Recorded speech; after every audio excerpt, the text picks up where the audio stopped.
You're never gonna see this on any mainstream news. This ain't what you want, this is what you need.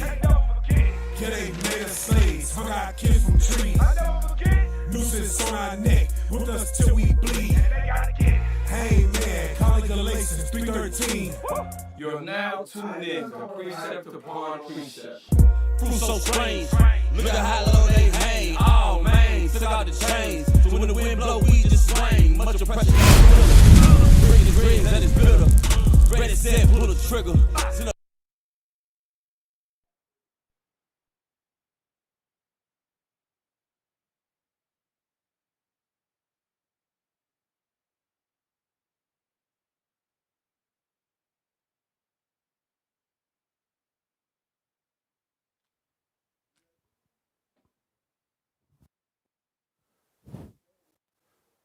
We are not a hate group. We're not affiliated with any other Israelite group. Not Israel United in Christ is a nonviolent Bible-based movement. We do not advocate or condone any acts of violence against any race, ethnicity, or gender. We advise that if anyone hears or knows of any plots to cause harm to anyone or to break the laws of the land, you must contact the proper authorities to bring awareness to any possible threat, as stated in Leviticus chapter 5, verse 1.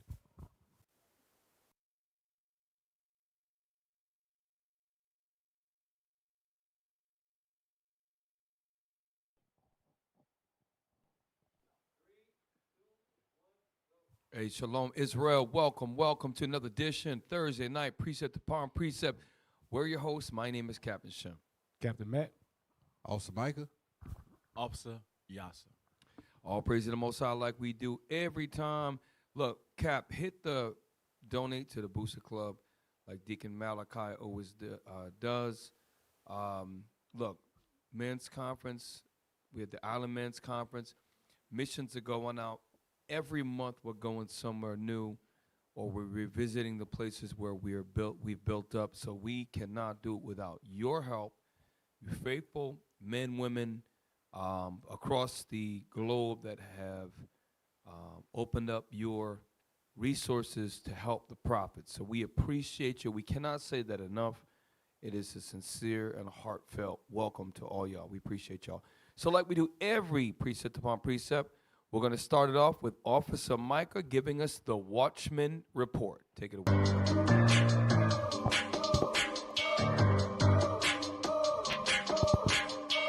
are now flying.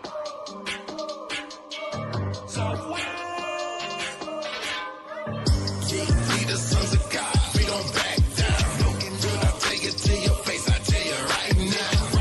Step up to the count, we ain't backing down. Step up to the camp, I tell you right now. We the sons of God, we don't. Hey, Shalom Israel, Most High in Christ. Bless. All praises to the Most High. Let's get into the article. Let's get it. Let's go. Trump drops tariff threat. Says he won't take Greenland by force, but he didn't say he wasn't going to take it. Listen to this. Y'all got to pay attention to what's going on. Immigration officers assert sweeping power to enter homes without a judge's warrant. Memo say. So they just running up in people's houses now without authorization. U.S. court allows ICE to arrest and pepper spray peaceful protesters in Minnesota. Don't get caught up in that, Israel. They are not playing any games. Trump's NATO deal would mean U.S. mining and missiles in Greenland. I thought he said he wasn't going to take it by force. But hey, you know what? Hey, devil, they don't never say what they're going to really do. This concludes the Watchman Report. You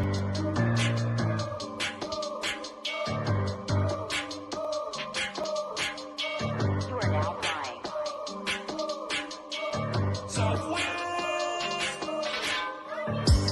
We the sons of God, we don't back down. I'll take it to your face, I tell you right now. Step up to the count, we ain't backing down. Step up to. Hey, shalom. Hey, so after the Watchman Report, we take it to the I'm gonna do this one. So this is shout out to Officer Mikhail. He creates. I actually got on him because I thought he wasn't gonna do anything with it, but he just needed more time to make the animation. So this is the inspiration for the title. came from something Donald Trump said. It's the big, beautiful block of ice and the hateful horns. So what you can see is to the left, you've got EU leaders and the NATO army. I forget the gentleman's. I know one of them is a Denmark leader. Another, I can't remember the name of the other guy. Then you got DJ Trump, the gangster himself, Statue of Liberty, American flag, and you've got the U.S. military, probably an Army tank battalion, looks like a Chinook or a Black Hawk, and you've got in the center is that big, beautiful block of ice, a.k.a. Greenland. So let's make this thing move. Cool.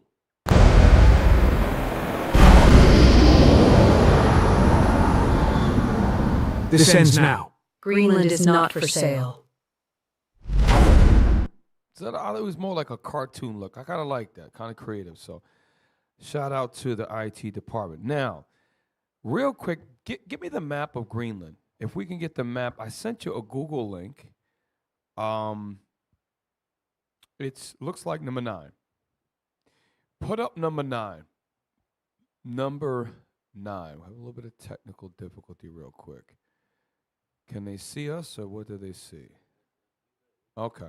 So we're going to look at number 9, a map of Greenland. When you think about the history of Greenland, actually, they should have named Greenland Iceland and Iceland Greenland, because Iceland has a lot more greenery.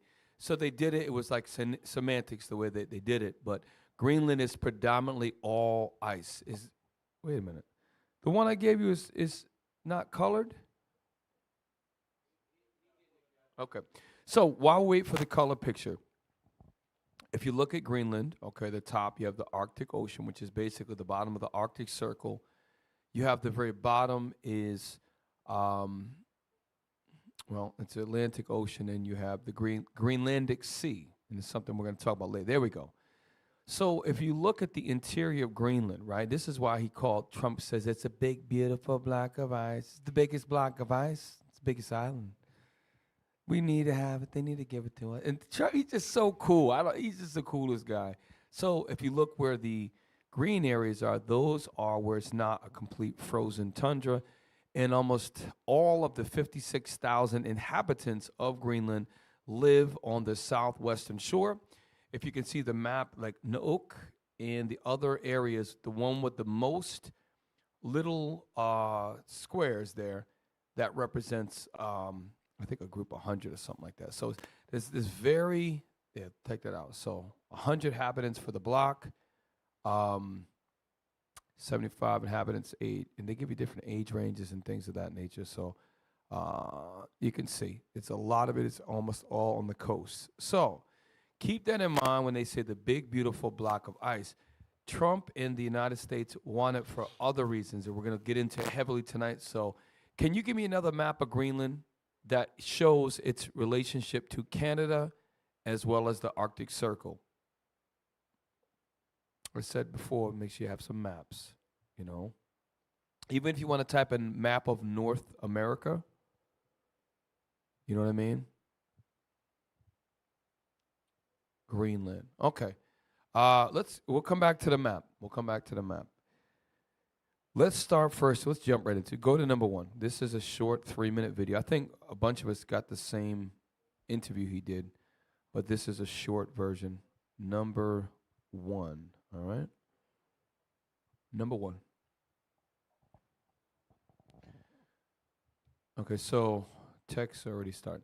So let's just give the tech team a quick second to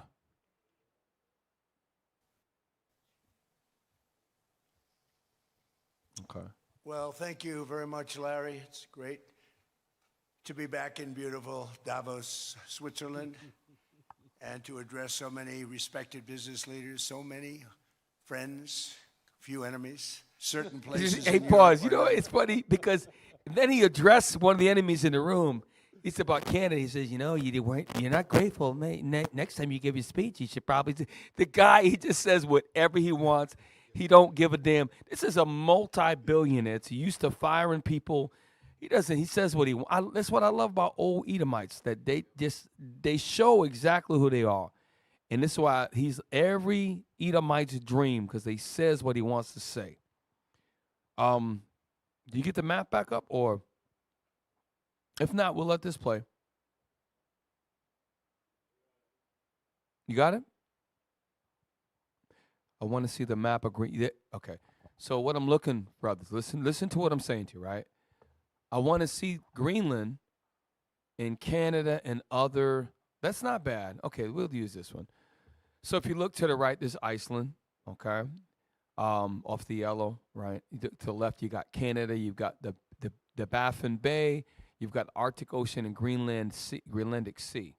So there's later on we're going to look at the Greenlandic Sea, but if you can get a map, maybe a world map, because I want to see, you can look at where it's at in relationship to Europe, and this is very important because they're in Switzerland having a World Economic Forum, so they're in Europe. I want us to see, there we go, okay, perfect. So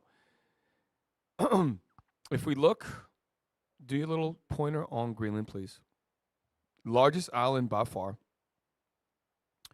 That's actually wrong in relationship because Canada is not bigger than Africa, but it's not that big. But if you look in Greenland, you have Iceland there off to the bottom right, and then directly across from Iceland, you have Norway, Sweden, Finland, and down below Norway is that little teeny peninsula called Denmark, which is due north of Germany, right? So circle Denmark, please, if you would. There you go. There you go. So just so we understand, y'all, this little country, Denmark, okay, at one point was very, very powerful in alignment of splitting up Africa and colonizing the world, right? But if you look, they control Denmark. Denmark controls Greenland. So this is the history of it. Now, I just came to you real quick. I want you to look up the word Dutch masters. Look up the term. It's a cigar called Dutch Masters. We're going to come back to that. Dutch Masters. Some of us were so stupid that back in the 80s and 90s, we'd smoke other things out of those stupid cigars. We had no idea what we're doing. Play. Even recognizable, frankly, anymore. They're not recognizable. And we can argue about it, but there's no argument. Friends come back from different places. I don't want to insult anybody and say I don't recognize it. And that's not in a positive way. That's in a very negative way. So what he's talking about is there's a video. What he's talking about is there's a video of a white guy in France, and he shows a picture of a part of France, and he says, it looks like Africa. It was nothing but black folks, right? And there's a lot of places in Europe where Islamic populations are taken over, and Europe is becoming very, very much less and less white. That's what he's talking about. There's less and less white folks in Germany, in France, and other major European countries. That's what this is all about, okay? Play on. It's not heading in the right direction. This enormous unsecured island is actually part of North America on the northern frontier of the Western Hemisphere. That's our territory. Okay, pause real quick. So even though we love Trump, I want you to go back to the world map because actually it's not part of North America at all. It's close in proximity to Canada, but it's not. So if you look, North America is the following. It is Mexico, Canada, United States. That is North America, and Alaska, which was part of Canada. That is North America. Central America begins right below from Guatemala all the way down, and then South America begins with Colombia, Venezuela, and so on and so forth. Greenland is its own island, so it's not part of North America, and several commentators point that out. So this is very clear. All right, play on.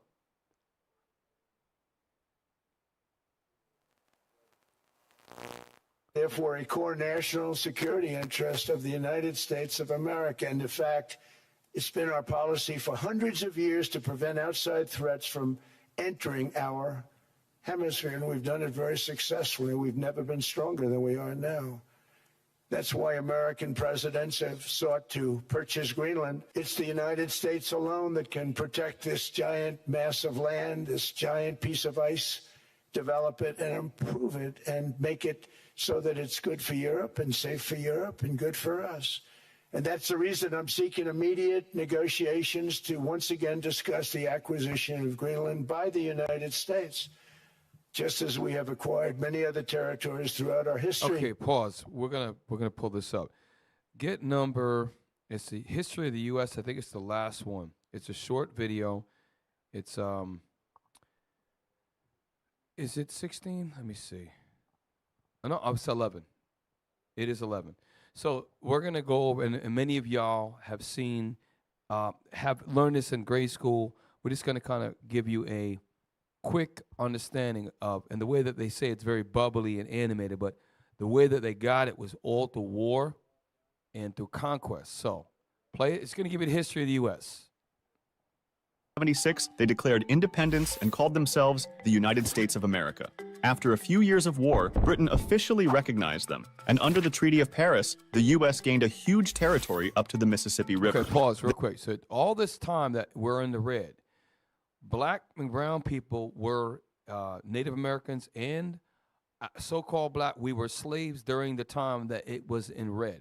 Okay, play on. Then, in 1803, came the Louisiana Purchase from France, nearly doubling the country's size. Again, Next. 1803, our people still in slavery. So we're getting an understanding of when this country was developed. This is the state of our people. Play on. Next, the U.S. turned south.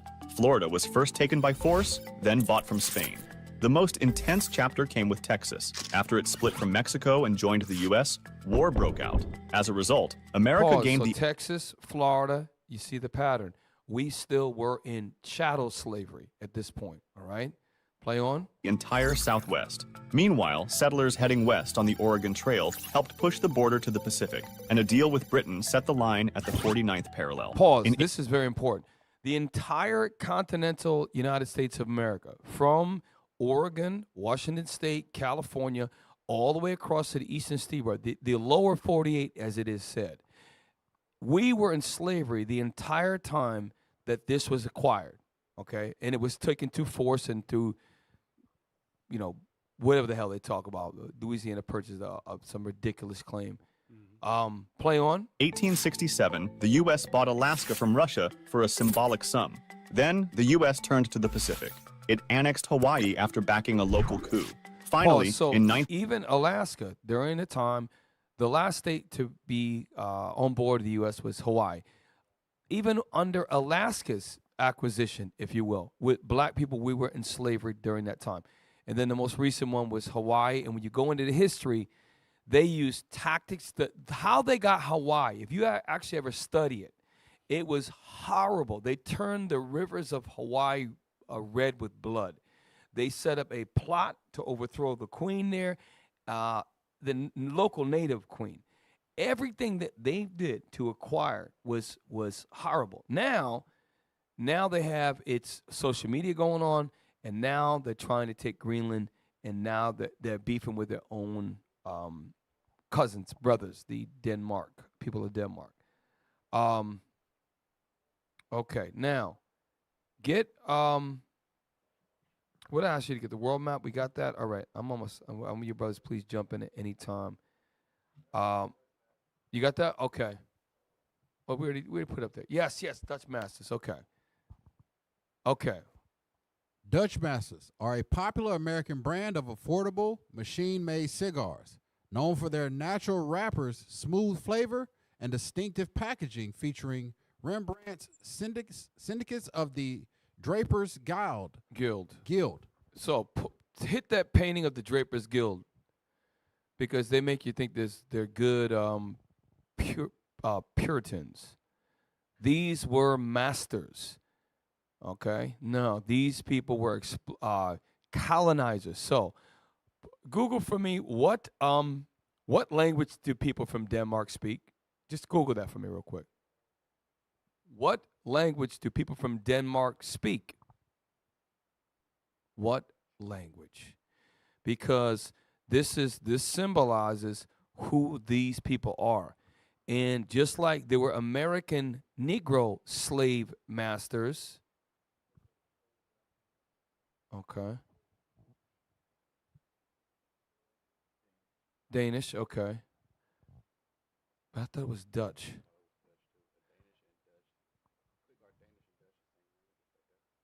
Yeah.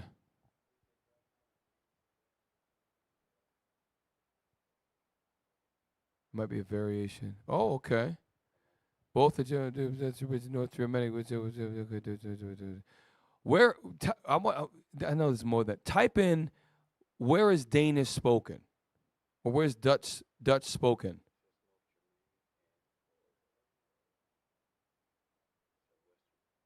Okay, Netherlands. Okay, in that region. Okay, understood. It is very close in proximity.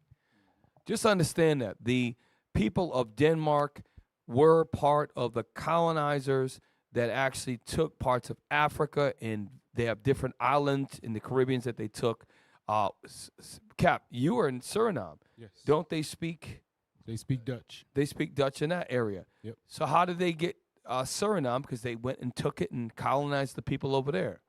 So just be very mindful of these folks here. And Cap, just like Benji, just like Northern Kingdom, the Latinx community, the language that they speak, they want to go to that country. Right. So you'll find a lot of Northern Kingdom, they want to go to Spain, or you'll find a lot of Benji, they want to go to Europe or London or Great Britain because they speak the Queen's English and stuff like that. It's the same thing with the people in Suriname. They want to go to the Netherlands. That's like the come up for them to go to the country of origin or the slave master country. That's their way of making it in the world. 100%. And then when they get here, when the people from the French French territories get to France, they realize, damn, this is horrible. And the people that get to the United States, they realize that some want to actually go back.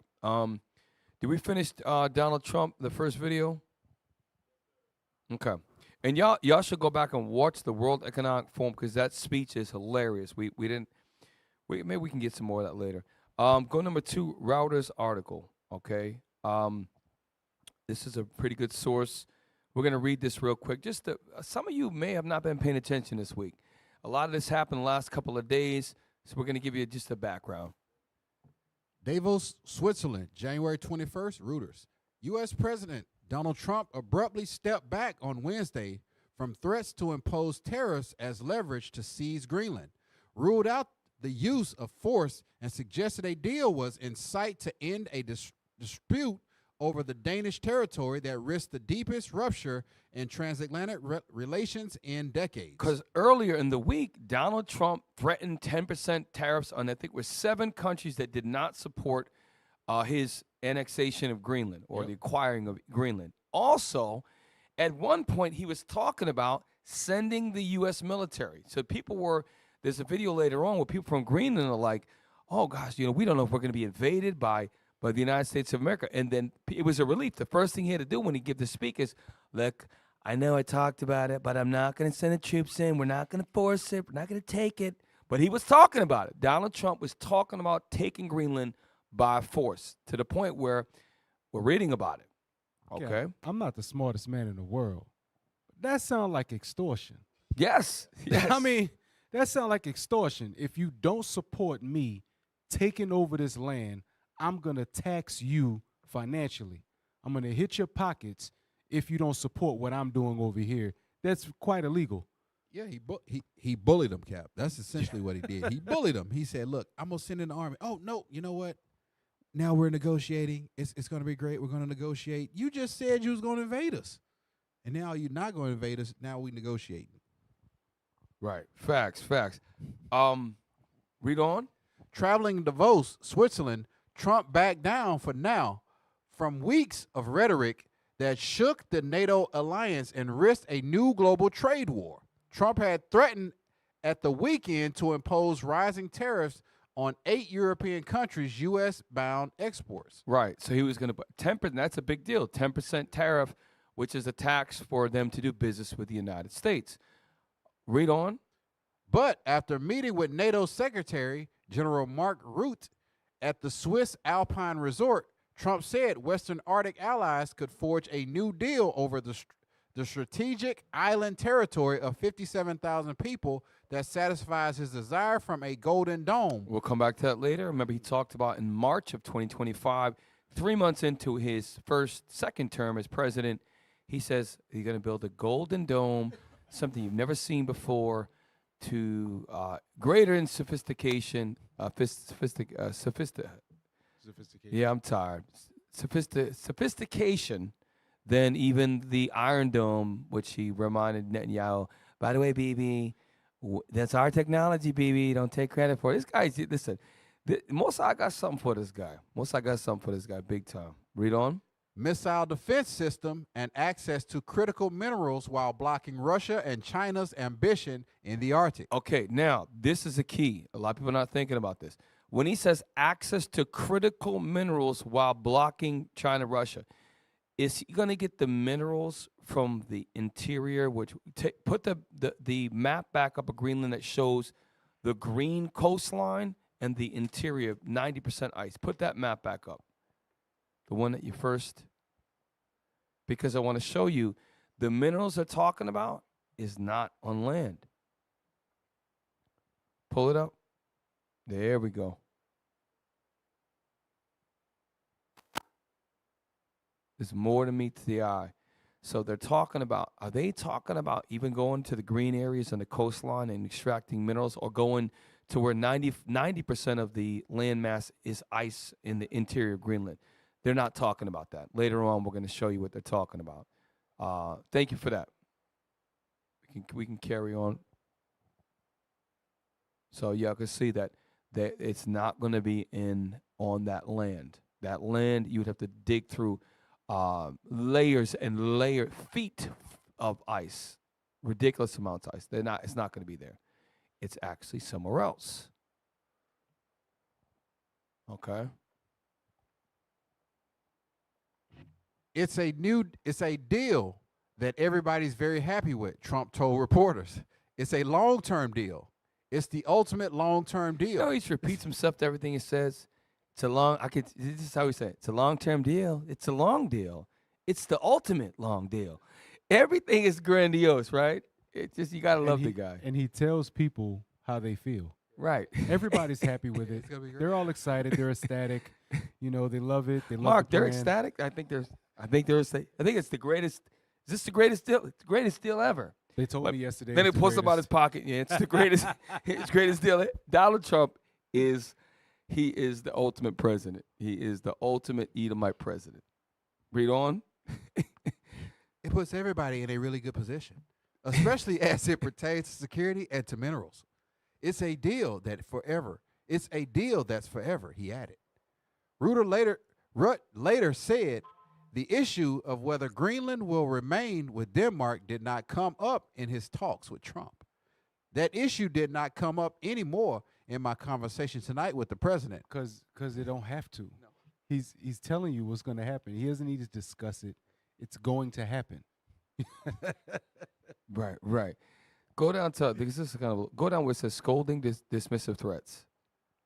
Trump earlier in the day had delivered more than an hour of scolding and dismissive threats aimed at countries already unnerved by his push to seize territory from a longtime U.S. NATO ally. And that's where that extortion claim, what Cap said. And now he said, look, I'm not going to attack you. But then he just started correcting him and scolding him.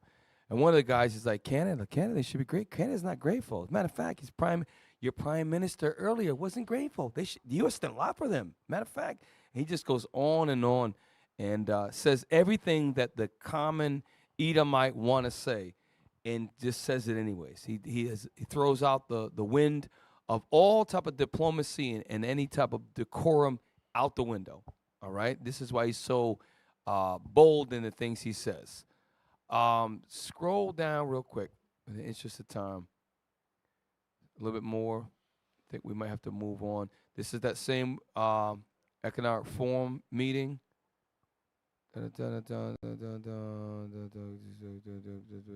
Okay, right where it says people thought I would, in quote unquotes. People thought I would use force, but I don't have to use force, Trump said. I don't want to use force. I won't use force. Remember, so hold up. Let's okay. Look how many times he says force, right? People thought I would use force. I don't have to use force, Trump said. I don't want to use force. I won't use force. The guy he is a master orator. He really is. And by the time you're like, damn, you're right. He says it so many damn times. Interesting. Let's.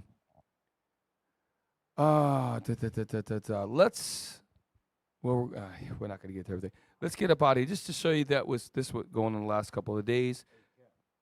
Yes. Hey, go back to that article. Go back to it. I saw something which gives the reason why he's acting the way he's acting.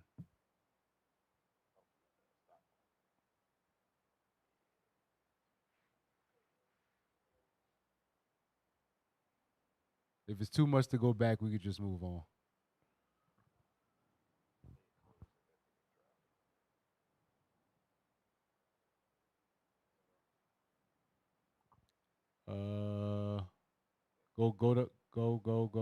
Go.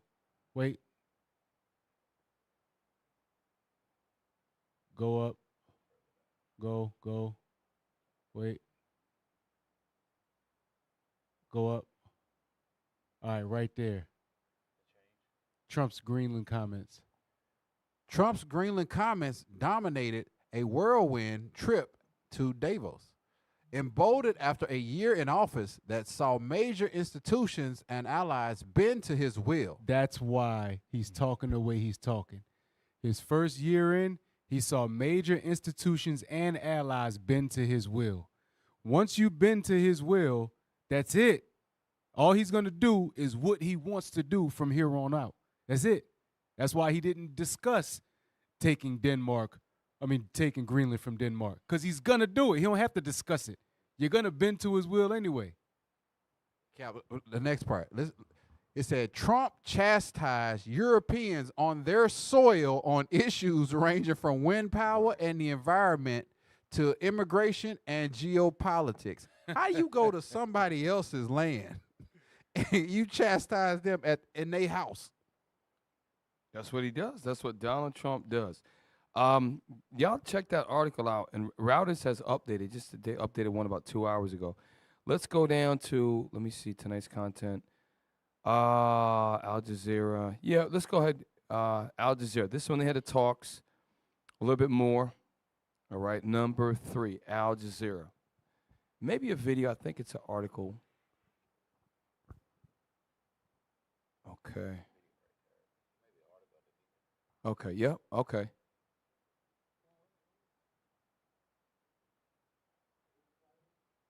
It might be a video. Trump updates. U.S. president says framework reach for Greenland deal.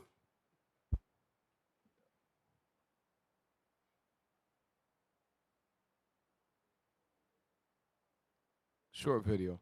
Let me be direct. We are in the midst of a rupture, not a transition. Over the past 2 decades, a series of crises in finance, health, energy, and geopolitics have laid bare the risks of extreme global integration. But more recently, great powers have begun using economic integration as weapons, tariffs as leverage. So pause real quick. So this guy must have spoke before Donald Trump, because after, when he goes to his whole hour speech and longer, he comes back and attacks this guy and says, you know, with the Golden Dome, we want to use Greenland. It's going to protect it.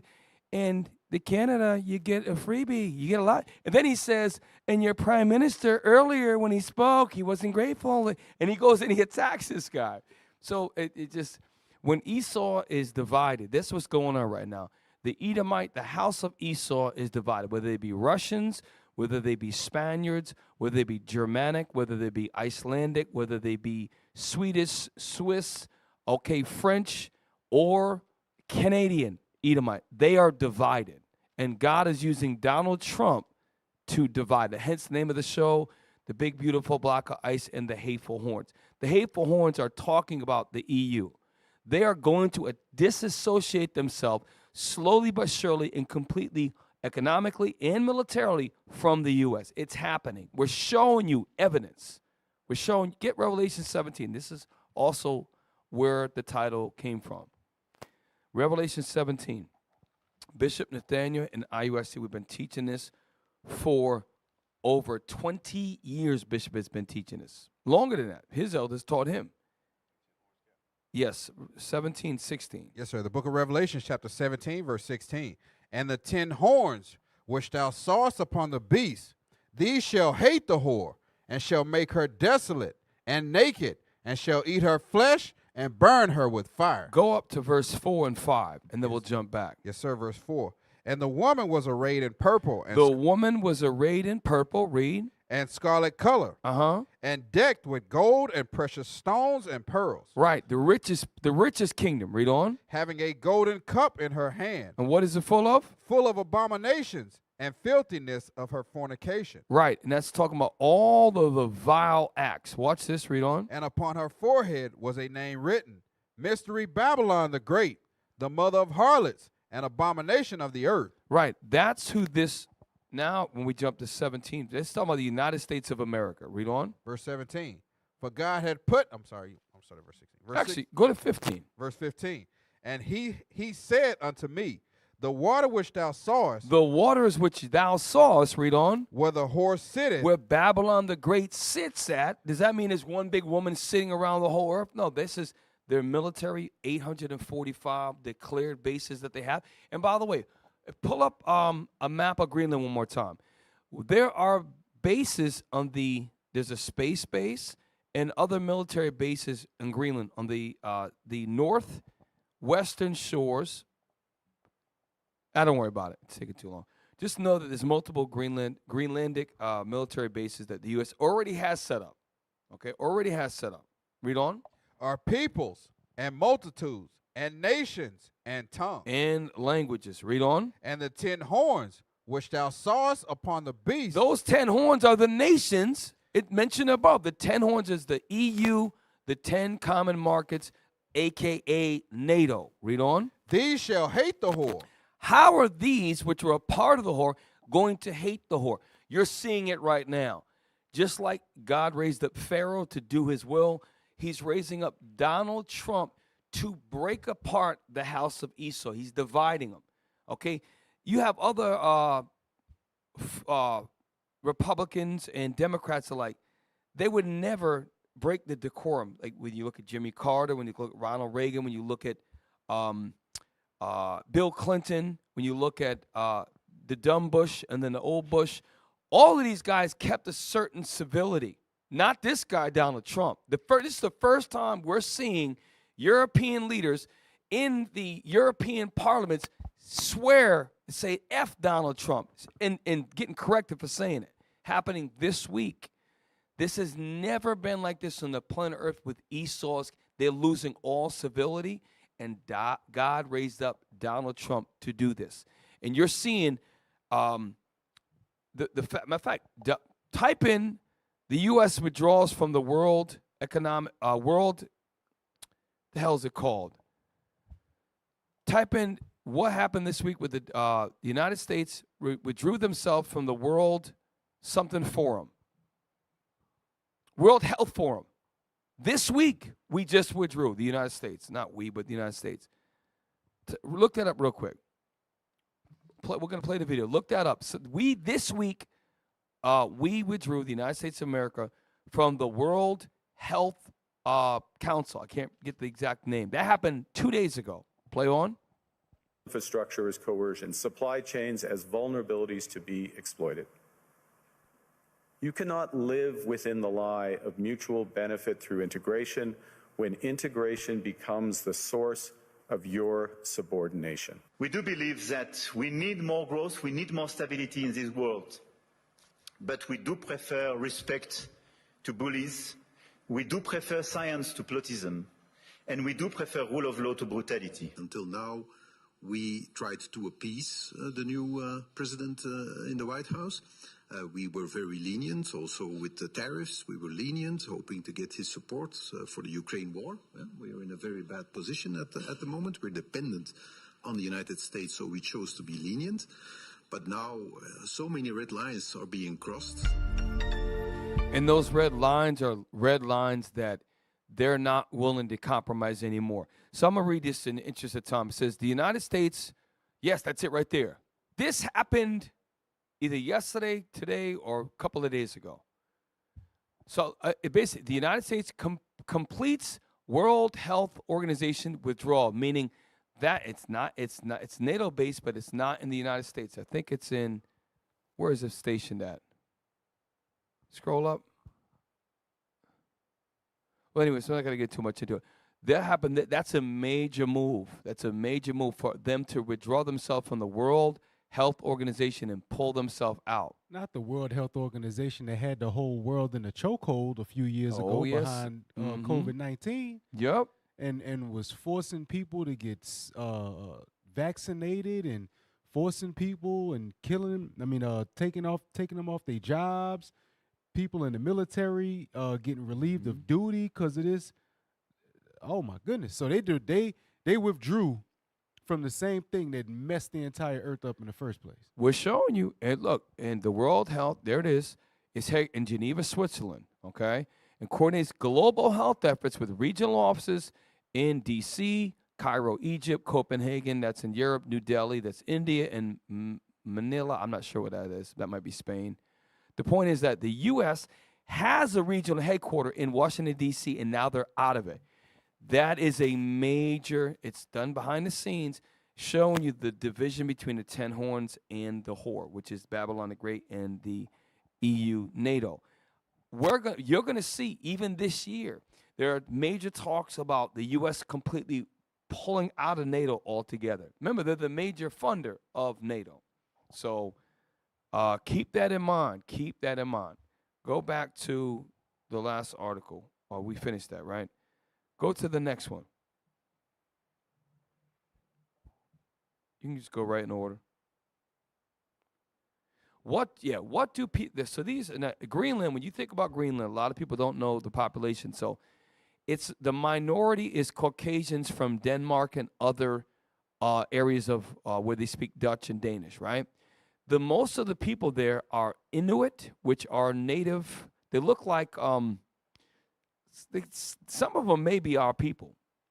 They look like kind of like Eskimos, and some look like Native Americans. I don't know. So, and the Bible says that some of our people will be scattered in all lands. So they may be some of our people. Relived, skeptical, insulted.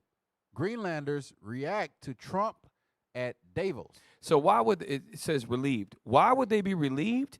It's because, remember, Trump early in the week threatened military force.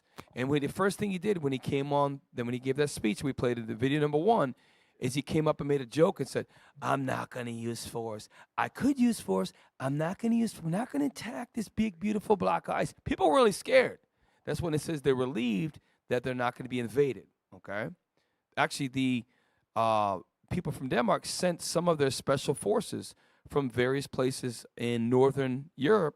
They sent German special forces, Denmark special forces over there to officially guard the land. Okay? Read. Should be a video, no? That's a video right there.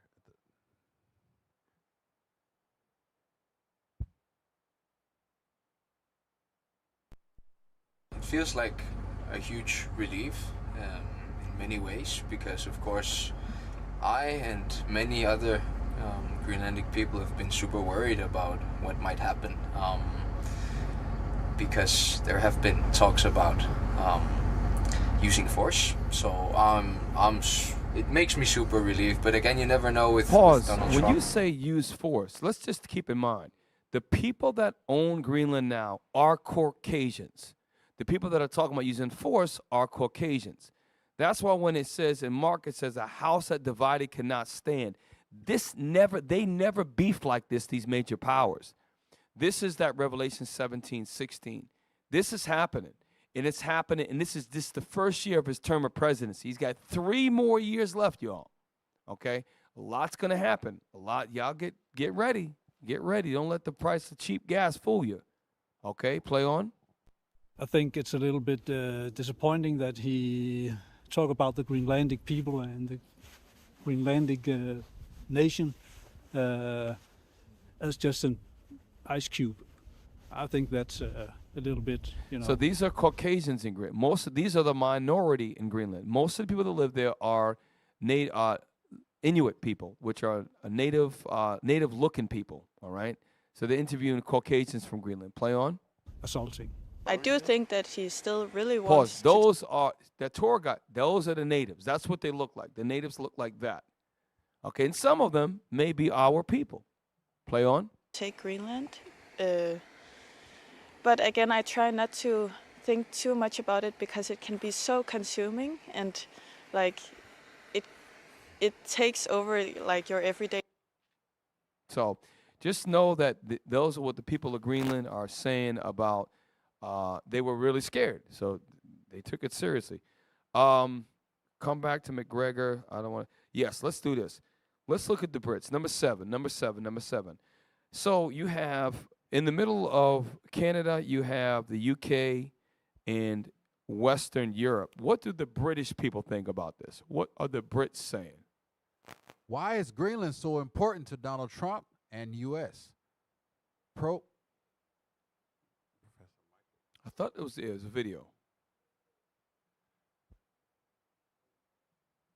Sir Keir Starmer hitting back at President Trump's threats to impose tariffs on the UK and 7 other European countries in the ongoing row over the future of Greenland. Well, let's bring in our security and defence analyst, Professor Michael Clark, who joins us. And Michael, Donald Trump saying you must have Greenland for security. That's the word that keeps coming up. In fairness, Sir Keir Starmer talked about security as well, but national security. You've got the United States, which isn't actually the closest neighbour to Greenland. That's probably Iceland and Canada. But he says it's vital to have that big blob in the middle. Why? Why does he need it? Yeah, I mean, that's my challenge to this argument. I mean, tell me what security problems are that can't be dealt with under present arrangements. And there's 2 or 3 ways in which security is relevant. I mean, the one way that goes back to the 1950s is security against a missile attack against the United States. I mean, this is the map that we normally see Golden Dome. of Greenland. We're going to come back to that in a minute. So now he said something about 1950s. Remember that during World War II, when Germany rose back up, the U.S. had military bases on there to defend because the Germans wanted to take Greenland and their push to take over the whole region. They were trying to take Russia. They were trying to take all of that. So at that point, we held Greenland. U.S. held Greenland for Denmark, and then Trump's using it as a speaking point. Look, we held it for you. We protected Greenland. You should be grateful. You're not grateful. Hell, the Golden Dome protect you too. And so Trump is smart. He's using history. He's not the only. The presidents going back to the 1800s have tried to get Greenland. Trump is reminding people about history. Okay, play on. If you look at the map, the more accurate map is the one from the top down, looking at the roof of the world, the Arctic Circle, because the shortest distance between Russia, or for that matter, China and the United States, if there were to be a missile attack, is essentially over the North Pole. That's the way an attack would come. And so, of course, the United States has been worrying about that, thinking about it quite logically, for the last 60, 70 years. And there's the Pitchufik space base, as it now is. It used to be Thule for many years. And the United States used to have 17 radar installations and bases across Greenland with 50,000 troops. You used to have 17 radar installations and also military bases. See, Pitufik Space Base, which is at the very top. If you see that circle right there, go to Greenland. See that little. See where it says space base? Right. There you go. We have the United States. When I say we, the United States has that space base right there, right now. They have 17 radar stations and other military bases right now already. Hey, do me a favor. How many military bases does Denmark have on Greenland? This is going to be interesting. How many military bases or outposts are there? Denmark, what the hell? 0. So again, right. So America has outposts. It is a space station. we're already basically controlling. So just wanted you to see that. So we can get out of here. Where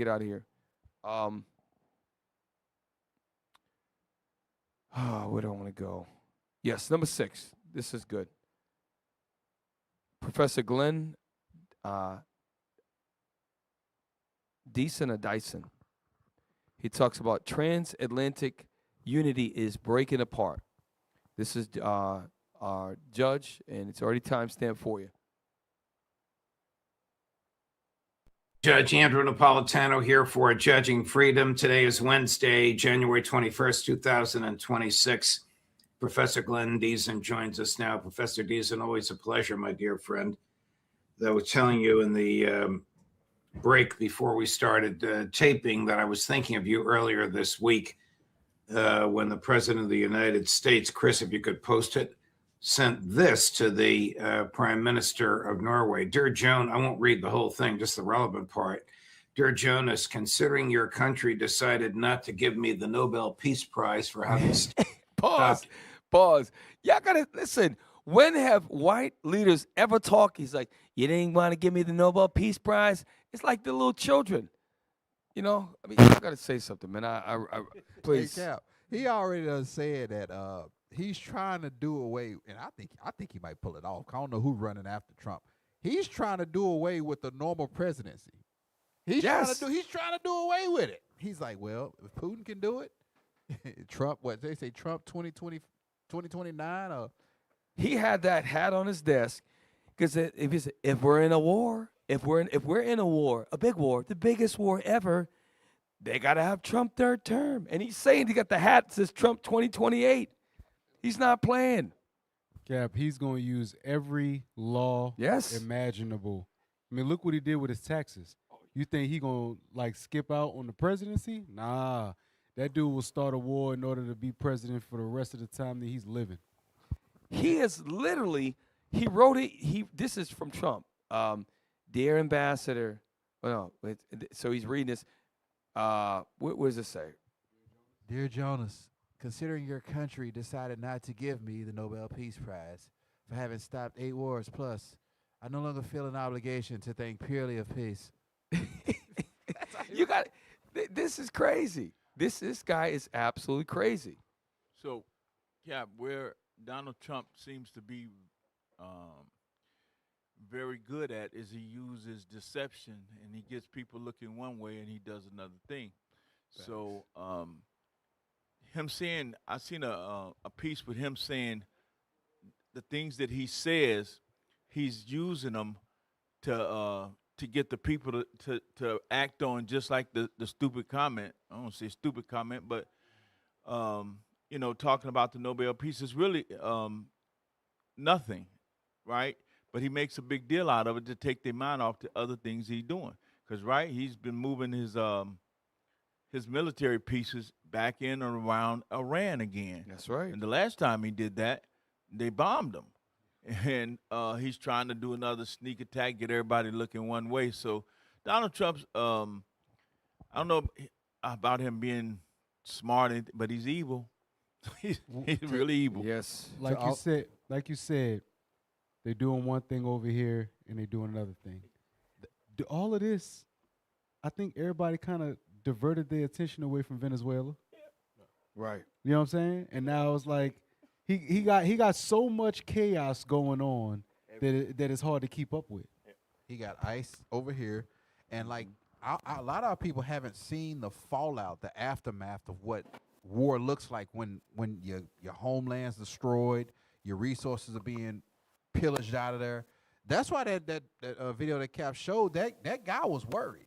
He's like, man, I'm nervous. I'm a little bit relieved now because we know what that looks like on the backside of that. A lot of our people here in America in the bubble, they don't know what the aftermath of war looks like. And one thing about it is the Europeans reacting to Trump, they're not used to having to deal. They used to putting it on everybody and getting America's help to go into Nigeria, go into Africa, and do all those things. Now stuff is affecting them, like the Nord Stream pipeline that got blew up. That hurt them bad. And they like, what are they going to do next? because that actually came from Biden's administration. Yes. So it ain't like United States ain't doing. It's split on what they're doing. They all know what the plan is. And to your point, Siasa, Joe Biden, we did it on this show about 2-3 years ago. Joe Biden made the claim. He said if Russia thinks about attacking Ukraine, which Russia was defending its territory, that the Nord Stream pipeline would be no more. He made that statement, and then within months later, it blew up. And here's the thing, like Siasa mentioned, they got Russian oil cheap through St. Petersburg, went down on the Baltic Sea, right to Germany, and then it got distributed throughout Europe. Now, lo and behold, guess where they get a lot of their fuel for heating now? It's natural gas from the United States. And they said by 2030, it's going to be 40% of the LP, liquid petroleum, natural gas, is going to come from the United States. It's very interesting. And this is where you had a lot of people rioting, a lot of people in the streets with the whole thing with the farming protests. All that was built up before the Ukraine-Russia war, and now people are struggling. Europe is poor. Europe is breaking apart. That's why Trump said earlier, he said, look, we got to take Europe, we got to take Greenland, we got to make America strong, we got to show China and Russia that we're not weak. He says, Europe, he said, you're weak. I mean, he's telling the truth. But guess what? The United States God is allowing this to happen, using the U.S. to cause the division, to weaken the European allies, and at the end, God's a master because he's going to take the horns that were attached to them. We're depending. If I'm a horn, I'm horns, and I'm on a beast, am I not dependent on the beast? The beast is the whole body and everything. The horns are a supplemental part of the beast. For them to break off and hate the horde that they're a part of, they were nourished from that thing. Mossad is a mastermind. And you got to use a guy like Trump to break apart all that white political and now people can see it for who he is. Like you said, Siasa, you can see who it is. Let's move on because we still got kingdom. We got we got your, what's your thing called again, Cap? Godly discourse. Godly discourse. We got a lot to go. We're not gonna get everything. Do me a favor. Get me. I'm gonna skip Lena Petrova. I want to hear. Let's finish this up with we were just at Glenn Dyson. Yes. We didn't finish. We finished the timestamp? Okay. Chris, if you could post it, sent this to the Prime Minister of Norway. Dear Joan, I won't read the whole thing, just the relevant part. Dear Jonas, considering your country decided not to give me the Nobel Peace Prize for having stopped 8 wars plus, I no longer feel an obligation to think purely of peace, although it will always be predominant, but can now think about what is good and proper for the United States. Going to the bottom, the world is not secure unless Pause real quick. So it says in the middle, it says Denmark cannot protect that land from Russia or China. And why do they have the right of ownership anyways? Well, Denmark does not have a military base. The U.S. has all 17 satellite stations and a space station there on the northwest part of it. And it's the same claim that they said with Panama. You can't protect it. You can't protect it. We got to take it from you. And this is where it gets crazy. Before, they did it to brown people. Now they're doing it to their own people. And the reason why is because China and Russia really are powerhouses in the world right now. And Trump's realizing, I better separate and sever the Western Hemisphere, take control of that, build my new supply lines. And they have to compete with China because China's economy and their trade is outstanding. Despite all the sanctions, despite everything they try to do to China, China is still thriving. What's the proof? Go in your closets, go in your bedroom, go in your living room. Look at how many things that you and I have that are made in China. You will be amazed at how much is made in China. Okay, that's the proof. Play on. Hey, Cal, bring it out. He say, I have done more for NATO than any other person since its founding. And now NATO should do something for the United States. This dude, I'm going to read this real quick. Revelation 17:12. It said, and the 10 horns which saw us are 10 kings, which have received no kingdom as yet, but receive power as kings 1 hour with the beast. Trump said, I gave them that power. Trump said, that's me. I gave them that power, and they need to do something for me now. So give me Greenland. Because he the devil. It's crazy. This you got to really see this thing. Can I these get a scriptures. scripture? Bring it out, of course. Isaiah chapter 47. This is the good thing about Trump, because both the United States and the Europeans are always pretending they doing the world some good. They're trying to help the world out. That's their thing. You know, they going in the nations and bringing medicines and all of this stuff. Go ahead, Moan. Isaiah chapter 47, verse 1. Come down and sit in the dust, O virgin daughter of Babylon. Now we know who the virgin daughter of Babylon is. Go ahead. Sit on the ground. There is no throne, O daughter of the Chaldeans.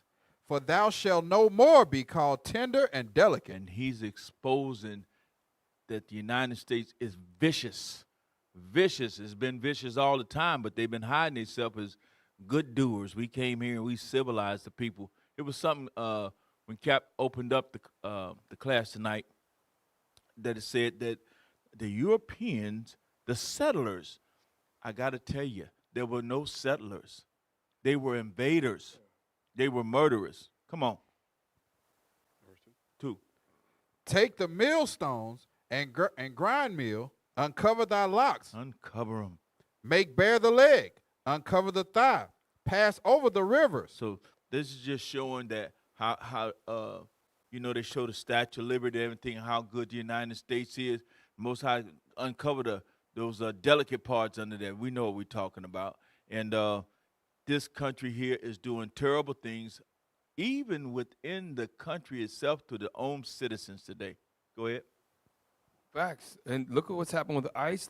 I saw an article, or it's a newsreel with an article, that a 17-year, I think it was Lowe's or some retail outlet store, 17-year-old teenager in high school, a U.S. citizen, obviously I believe Mexican-American, and they arrested him, locked him up into the black vehicle, started to drive away. He said, he convinced them.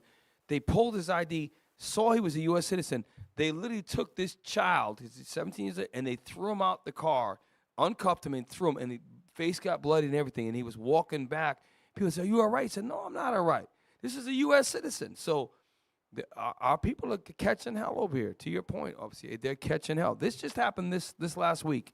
If you Google it, 17-year-old gets falsely arrested. We're running out of time already. Let's finish this up, if we can. Greenland. Thank you, President DJT. What was the reaction in Norway to such an absurd, almost comedic email? Well, it was strange, I guess, on many levels. That is, well, the first problem was that he sent this to the Prime Minister, but the Nobel Peace Prize is decided, the recipient, that is, by a committee. So it's not actually the government which hands it out. One can make the argument that the government will always be capable of influencing at some point, but still, I think this was misplaced. But also linking Greenland directly to the Nobel Peace Prize is also, well, I guess, concerning, because it reads more or less as, either give me the Peace Prize or I'll wreak havoc, which is, it's very strange. Strange. So it's, again, I've heard people comment perhaps it was meant as a joke because it became almost too absurd. I know, I suspected many times that perhaps Trump sometimes plays Nixon's madman, that is, pretend to be unstable and erratic, simply so other leaders will be careful not to confront, assume that the U.S. will have some escalation control, given that nobody wants to go up the escalation ladder with him, and also be willing to make massive compromises and concessions, given no one knows what he will do tomorrow. Or he maybe just really, really likes the Nobel Peace Prize. It's very hard for me to say. Did the Prime Minister of Norway himself respond directly to Trump or comment publicly about this? Well, I think there was a comment that it wasn't up to him who gets the Nobel Peace Prize. Right. But overall... Hey, in short, this dude just called him an idiot. He's like, bruh, The prime minister doesn't have control over who gets the Nobel Peace Prize. That's voted on by committee. Why the hell you want the Nobel Peace Prize anyway? You really must like this thing because you don't just get given out. It's not like you can do anything with it. Like you're the president of a major empire on the earth, and you're trying to bully somebody into giving you a prize for something that is weird. They don't even understand. Like you prevented 8 wars with what proof? You're texting this or you're emailing this to the prime minister. They don't even know if you're serious. And like he said, they understand the mind games that Trump is playing. They do. It's like, well, this dude is really unstable, so you don't really want to get on his bad side because he might mess around and press the button. He walks around with the football on him, however this guy operates, we want to stay on his good side. And that's just a tactic that is being used to show how unstable, because like he said, you don't know what he's going to be like the next day. He only wants the Nobel Peace Prize for one reason. Because brown and black people, he has disdain for them. And Obama won it. And it's been something that he has hated ever since when they roasted him. So that's his crush on the Nobel Peace Prize. I'm better than Obama. My thing is this. Let's look at his resume thus far. He jacking boats with oil in them. He's snatching up presidents. I mean, these are not peaceful actions. These are not attributes of somebody who is, striving to get a Nobel Peace Prize. And then he just threatened Greenland, saying that, look, I'll set it off over there too if y'all don't want to play ball. Trump is playing checkers, not chess. So carry on. Well stated. Carry on. It should go to 608. He's going to make some pretty good points. It's a little bit boring, but play on. The Europeans, they're quite cautious to step on Trump's toes. So, as you probably saw with Trump releasing those messages from Macron and Rutte, it's they're still willing to crawl and kiss up as much as possible, even as he's threatening to annex part of Europe. But so no, I think they're very careful to speak back, just explain that it's not up to them. Here's the position of the leadership of the British Labour Party on the floor of the House of Commons, we'll play the clip in a minute, calling Trump a bully. When I played this for your colleague, Professor Sachs, he basically said that's, the pot calling the kettle black. The Brits are the biggest bullies in history. However, they are right this time. Chris? Madam Deputy Speaker, President Trump is acting like an international gangster. Yeah. Threatening to trample over the sovereignty of an ally, threatening the end of NATO altogether. Pause. Remember, Trump pushed in his first term of presidency. He pushed and made he gave speeches and around the NATO, and he had them all shook. He got them to start paying. Remember, he said he got them to pay billions and billions and billions. It was billions. It was a lot of billions. They never paid. Now I got them to pay billions of dollars, and he got them to pay. And that's when the dissension started. I believe a lot of that flack that he caught when they put him through the trials and all that and charged him all the different counts was because he was trying to break apart NATO. And then the left, when they got Biden back in and that they stole the election, it's because a lot of things he did. He upset a lot of these Caucasian leaders over there in Europe. But again, God's plan was to have him attempt to get shot, go to trial, beat all the trial, just so he could preserve Trump to do what he's about to do now. It's amazing. The Most High had his hand protecting Trump this whole time. Everything that he went through, God has him preserved. Okay, if you think about the odds of him beating all the trials, getting shot in his damn ear, another 2 times they tried to assassinate him. I guess they caught the guy before he could get rounds off. But Most High God has kept Trump alive and in a position to do that. And he's going to break apart NATO. He just pulled out of the world. What did I say it was? World Health. This week he did. And now he's talking about taking a white country's property from Denmark against NATO's wishes, despite them threatening to evoke Article 5, I think it is, right? Where they look up real quick. Is it Article 51 or Article 5 that says Article 5? And they're talking about invoking Article 5, and Trump still doesn't care. God is hardening Trump's heart. That's what you're seeing. And these Europeans are not taking it lightly. Play on.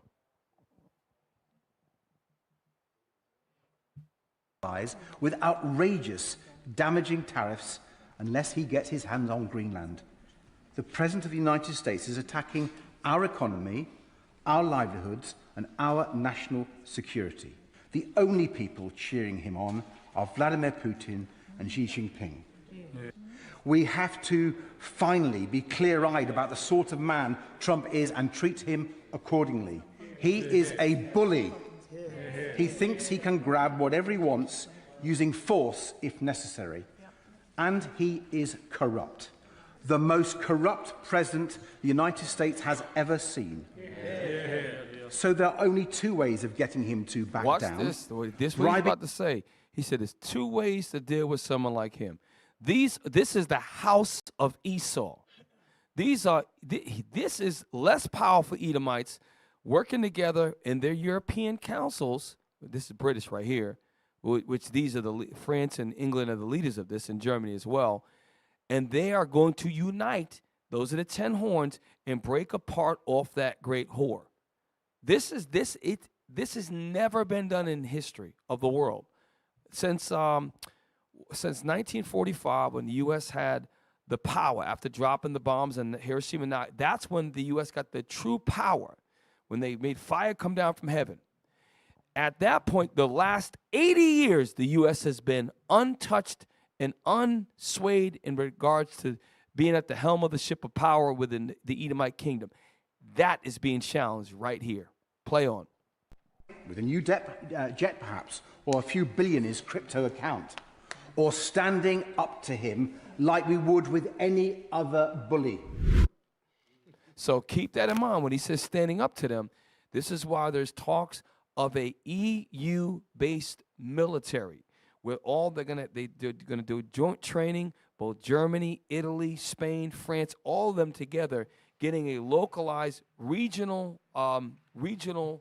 force. It's gonna happen. It's gonna happen. Get McGregor on judge, and then we'll go to Cap, which is probably going to get the one timestamp. It is number. I'm sorry, you know what? Forget about that. We'll come back. Go to redacted number 10. Number 10. We'll try to get the one timestamp, and then we'll cut out to Cap's section. European expert Ralph Schulhammer. I believe he's Dutch. Okay. If you try to separate the signal from the noise, I find it was very critical of the EU.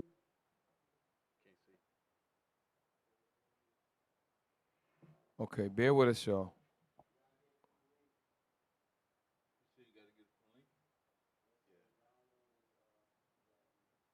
Okay, well, we got y'all pray for us. We have to get better equipment. That's our issue. It's not really the tech guy's fault.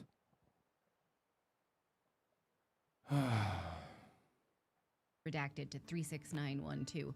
But overall, I think it was that if you try to separate the signal from the noise, I find it was very critical of the EU elites, if you will. But I think it was bullish on a Europe that finds its backbone and self-confidence. The only problem I see, and this is something we saw unfold over the last couple of weeks, is that the whole Greenland, let's call it debate, was a little bit of a damper on enthusiasm for Trump and the other way around among European right-wingers and the right-of-center parties, which is a little bit sad, because if you look at polls in Denmark at the moment, the right-wing parties, who I think are ideologically very much in line with how we see the world and how the Trump administration sees the world, they are declining in the polls, and the left wing is increasing because of this whole Greenland thing. So, I mean, right, there's an up and a downside to everything, but overall I thought it was a good speech. Ultimately, this is not about, I know people keep, it's about resources, but isn't it really about China and Russia and control of the Arctic? Well, there is an issue these days, and redacted is of course an honorable exception to this rule. But there's very often this idea these days that whatever happens in the world has one cause, right? So thing X happens, and it is because of Y. But there can be multiple causes. I think that resources do play a role. I think that the Northwestern Passage and new sea lanes that are opening up plays a role. I think the whole Golden Dome project, which Trump is serious about, plays a role, as you correctly mentioned, which, by the way, Danish intelligence reports themselves said in 2025 that increased Chinese and Russian activity in the Arctic plays a role. The geographical location of Greenland makes it interesting, for satellite launches, for data operation, for data centers. It's the same is, by the way, true for Venezuela because it's closer to the equator. So I think there are many, many reasons why there is a strategic interest in Greenland. And one point that Putin was making, I mean, say whatever you want about Vladimir Putin, but he knows his history. 40%, I don't know how many Americans know this, but 40% of the current US territory was acquired via acquisition, right? It was Florida. That's why we played the article at the beginning. 40%. It started in 1775 and went all the way down the Louisiana Purchase, then Florida, then Texas, then the Midwest, then all across, and Hawaii. The lower 48 was developed, and then Alaska and Hawaii. And now they want Greenland. They also talked about Canada being the 51st state. So he's like, Putin knows the United States. It's no different. He doesn't surprise him. They want to take Greenland. They stole everything else. They bartered other things and manipulated to get the land. That's what they do. That's what he's saying, and no one's surprised. Okay, play on. Was bought from the Spanish. You had the Louisiana Purchase in 1803. You had pretty much at the point of a gun. You bought territory from Mexico in 1848. You bought the American Virgin Islands from Denmark in 1917. And the argument there was you either sell it to us or the Germans got to take it, so we have to take it first. Right, and that was World War I. There was a threat and they pressured Denmark. Look, we'll take it. We'll buy it from you so you have resources. Because remember, World War I was from 1914 to 1918. And then after that, that's when Germany went into decline. And then they built back up with the whole Reich, with the Third Reich and Hitler rising up. And they had wheelbarrows full of money to buy bread, and Germany was very downtrodden. Then they came back in power in 1940-41. That's when World War II started. Play on. Of the stuff that Trump does that supposedly is outrageous is very much in line with 19th century American politics. And, those who follow my commentary. And that's what's going on. God, the Most High, is putting in Donald Trump's heart to go back to the old Edomite ways of the 19th century is the 1800s, and that's exactly what he's doing. The Monroe Doctrine was that.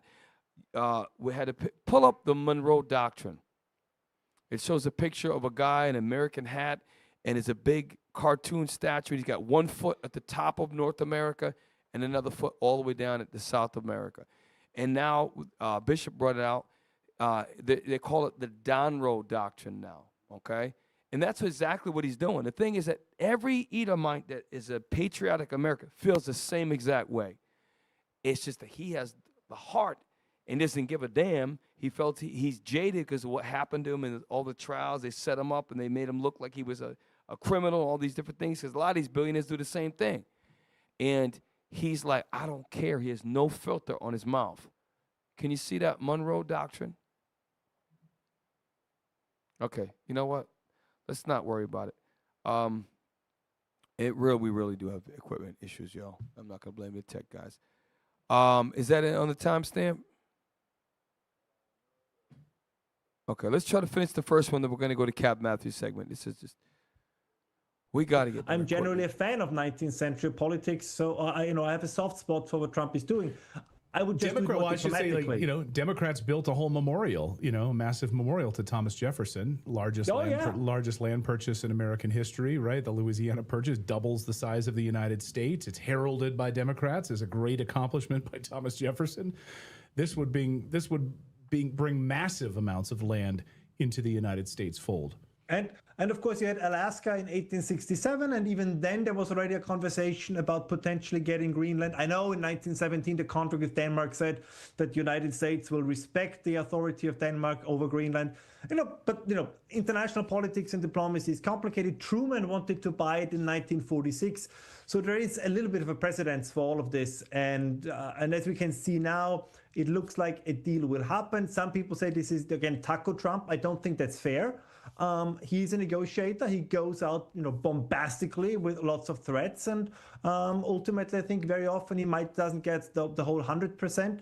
But if he gets 80% of what he initially wanted, I think that's still a success. As I always say, I think Donald Trump is everything his critics say he is, and he's everything his supporters say he is.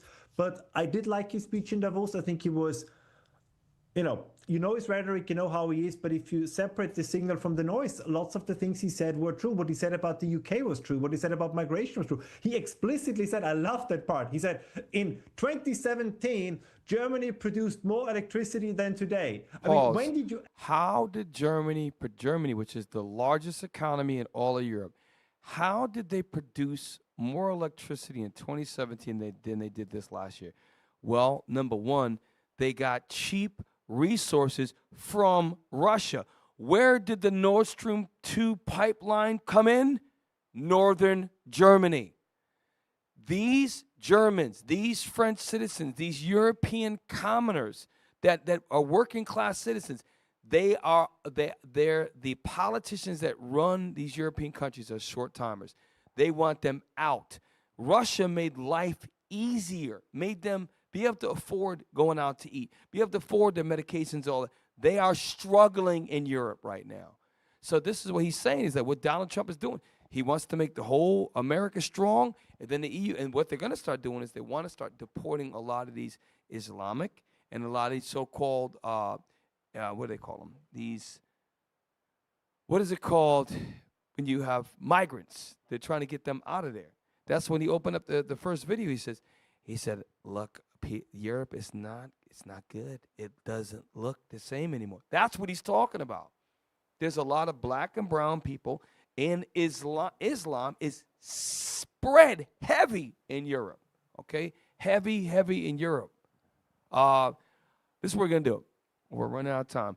Save that. We're going to skip this video. When we come back from Cap's section, we're going to hit McGregor on Judd, and there's a couple other ones, and we're going to close out with that. So y'all stick around. Captain Matt is getting ready to do his thing. We're going to go right to break, y'all. Stick around, y'all. Shalom.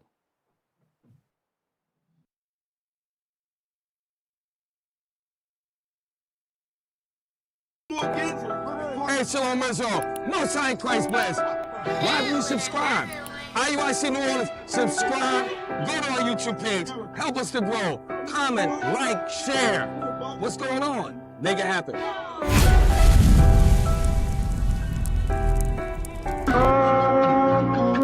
Hey, Shalom, this is IUIC New York. We at the Puerto Rican Festival in the Bronx. As you can see, people are out here heavy in wickedness, but the Bible says their eyes shall see their teachers. We have the booth going on, the flyer team going on. Listen, this word doesn't go out void.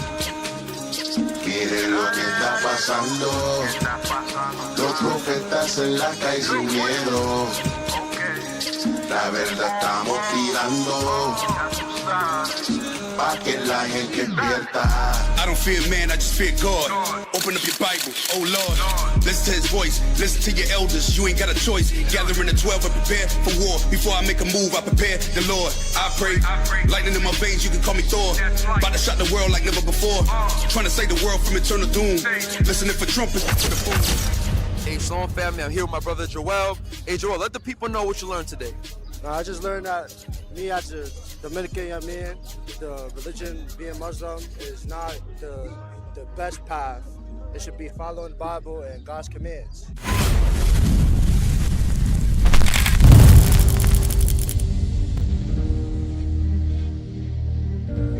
Most High Christ blessings, Officer Benaiah. We out here in Puerto Rico, all praise the Most High. We had a rehab center today. We got brothers edifying the brothers, showing who we are, teaching them repentance. Also, we brought undershirts, underwears. We got the deodorant, toothpaste, and soap for our brothers. You know what I'm saying? At the end of the day, we're not only going to teach the word of God.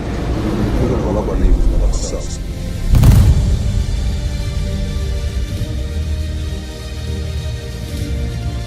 El primer mes en el año es en marzo, abril. Eso se llama primavera. Primavera.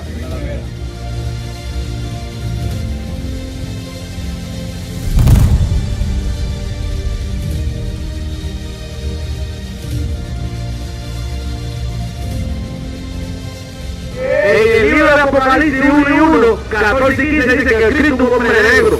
Eso te va a hacer libre.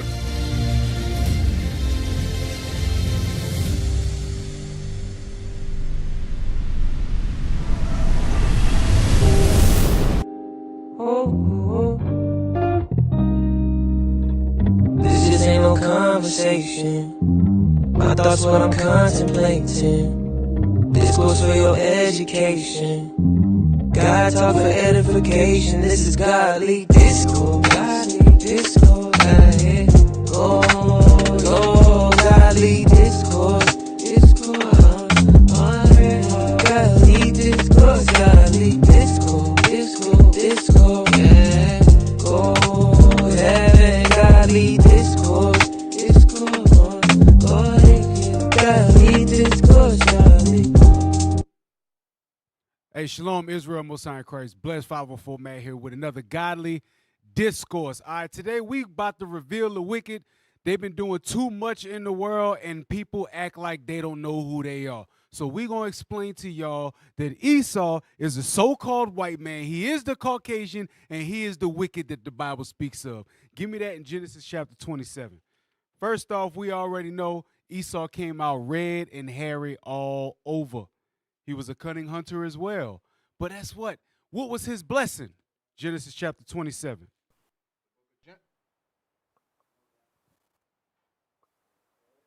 The book of Genesis chapter 27, verse 38. And Esau said unto his father, Hast thou but one blessing, my father? Bless me, even me also, my father. And Esau lifted up his voice and wept. And Isaac his father answered and said unto him, Behold, thy dwelling shall be the fatness of the earth, and of the dew of heaven from above. And by thy sword shalt thou live, and shalt serve thy brother. And it shall come to pass, when thou shalt have the dominion, thou shalt break his yoke from off thy neck. So Esau's gift would be the gift of war, and he would live in the best places on earth. You go to South Africa, who you gonna find? Caucasians. You go to Europe, who you gonna find? Caucasians. You go to the islands, who you gonna find? Caucasians. America, who you gonna find? Caucasians. All over the place. Every single place that they are, they took over, and they didn't get it peacefully. They got it by the sword. Let's go to Obadiah.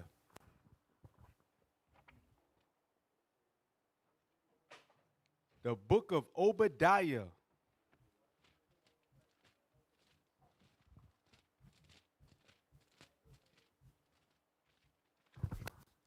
Start at verse 2. The book of Obadiah, verse 2. Behold, I have made thee small among the heathen. Thou art greatly despised. Esau is greatly despised among the heathen. Japheth ain't greatly despised among the heathen. Who does all nations hate? The so-called white man. Because he's the one that's destroying their lands. He's the one that's putting people in captivity. He's the one that's causing war on this earth. Read. The pride of thine heart hath deceived thee. They are prideful. The pride of their heart deceived them. What did it deceive them to do? To make them believe that they invincible. They can't nobody touch them. Who acts like that? Read. Thou that dwellest in the clefts of the rock. Thou that dwellest in the clefts of the rock. Whose habitation is high. That saith in his heart, Who shall bring me down to the ground? Though thou exalt thyself as the eagle. As the what? As the eagle. As the what? As the eagle. As the eagle. Go ahead. And though thou set thy nest amongst the stars, thence will I bring thee down, said the Lord. Give me that 7 heads. What nations on this planet exalted themselves as the eagle? You got Greece. They were the eagle. Rome, Spain, France, Germany, Russia, Great Britain, all of those nations, their symbol was the eagle. And they're all Caucasian. And they all came from the Caucasus Mountains of Georgia, Russia. But that's not it. Let me get the history book. The Rise of Christendom. Go ahead. By Edwin Johnson.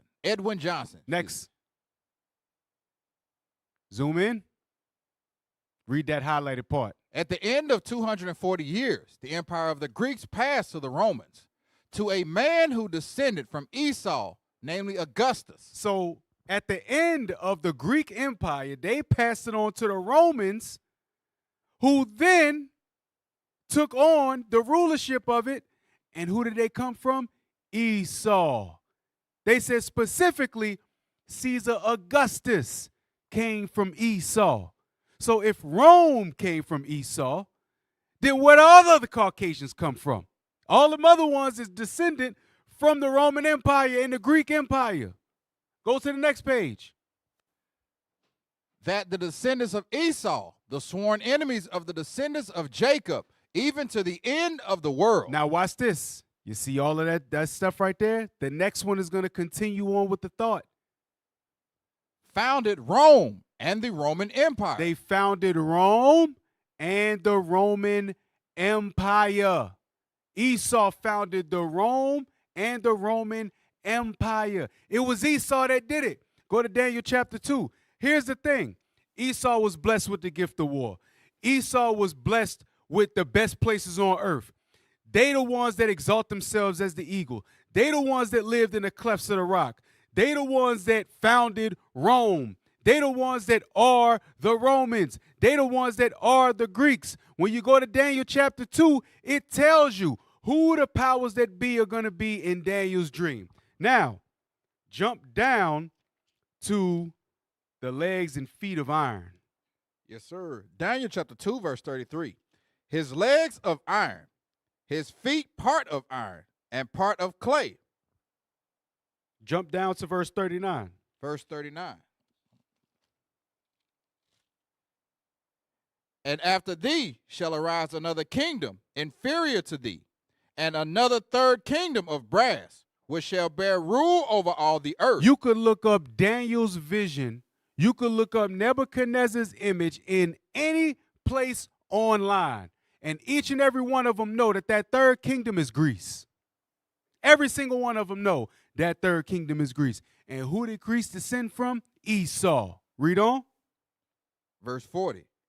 And the fourth kingdom shall be strong as iron. The fourth kingdom on every Daniel breakdown is Rome. They know that. They know that. It said the kingdom was going to be strong as iron. Go ahead. For as much as iron breaketh in pieces and subdueth all things, and as iron that breaketh all these, shall it break in pieces and bruise. And that's what Rome did. Rome took over the entire world. The known world at that time, Rome took it over. Well, how did they do it? With military force, who Esau was blessed to have. And Esau was the Roman Empire, according to the Bible and history. Now watch this. Read on. And whereas thou sawest the feet and toes, part of potter's clay and part of iron. Why would it be part of iron? Because it would still be part of that Roman Empire. So that beast that nobody knows who it is now. Nobody knows who that fourth kingdom is. They know who Greece is in Daniel's vision. They know who Rome is in Daniel's vision. But they can't correlate that the iron in the fourth kingdom is the same iron that is in the feet. Read on. The kingdom shall be divided, but there shall be in it of the strength of the iron. Meaning their military strength that Esau was blessed with. For as much as thou sawest the iron mixed with miry clay. The clay is the nations. The nations are all here. That's why they call it the great melting pot. The nations are all here inside of Esau. And guess what? They don't cleave to one another. That's why there's such a division in this country. Go to 1 Maccabees chapter 1 and verse 9. This is talking about the Greeks from Greece to Rome to Spain to France to Germany to Russia to Britain to the United States. They all the same people. They are Esau, Edom. Go ahead. 1 Maccabees chapter 1 verse 9. And after his death, they all put crowns upon themselves. So did their sons after their many years. So did their sons after many years. Go ahead. And evils were multiplied in the earth. That's why Esau is called the wicked. Because evils multiplied when they became in rulership. When they came in rulership, evils multiplied. Now, this was the time of the Greeks. Go to that Daniel. Yes, give me the Daniel one. So in this one, everybody knows that Greece and Rome are part of the vision of Daniel. Everybody knows that. They all get crazy when it comes down to the feet and the toes. Oh, we don't know who those is. Oh, those are divided nations. Nope, it's America. That's who it is. Give me the next book and zoom in on the highlighted part. The next book and zoom in on that. We're going to get more proof that scholars know who their forefathers is. Scholars know who they come from, who they're descended from, and we got to know it because the wicked got to be revealed. While they're getting that, 2 Thessalonians 2:9. 2 Thessalonians chapter 2, verse 9. This is why we got to do what we got to do. The book of 2 Thessalonians chapter 2, verse 9. Even him whose coming is after the working of Satan with all power and signs and lying wonders. His work is after the working of Satan. Go ahead. And with all deceivableness of unrighteousness in them that perish, because they receive not the love of the truth.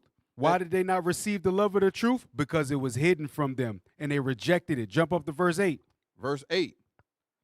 And then shall the wicked be revealed. Then shall that wicked be revealed. What wicked? The wicked of Esau. He is the wicked, the border of wickedness, like Malachi called him. Go ahead. And then shall that wicked be revealed, whom the Lord shall consume with the spirit of his mouth. When he said he's going to consume it with the spirit of his mouth, that's why the last kingdom in Daniel was going to be destroyed by that stone. What was that stone? Christ.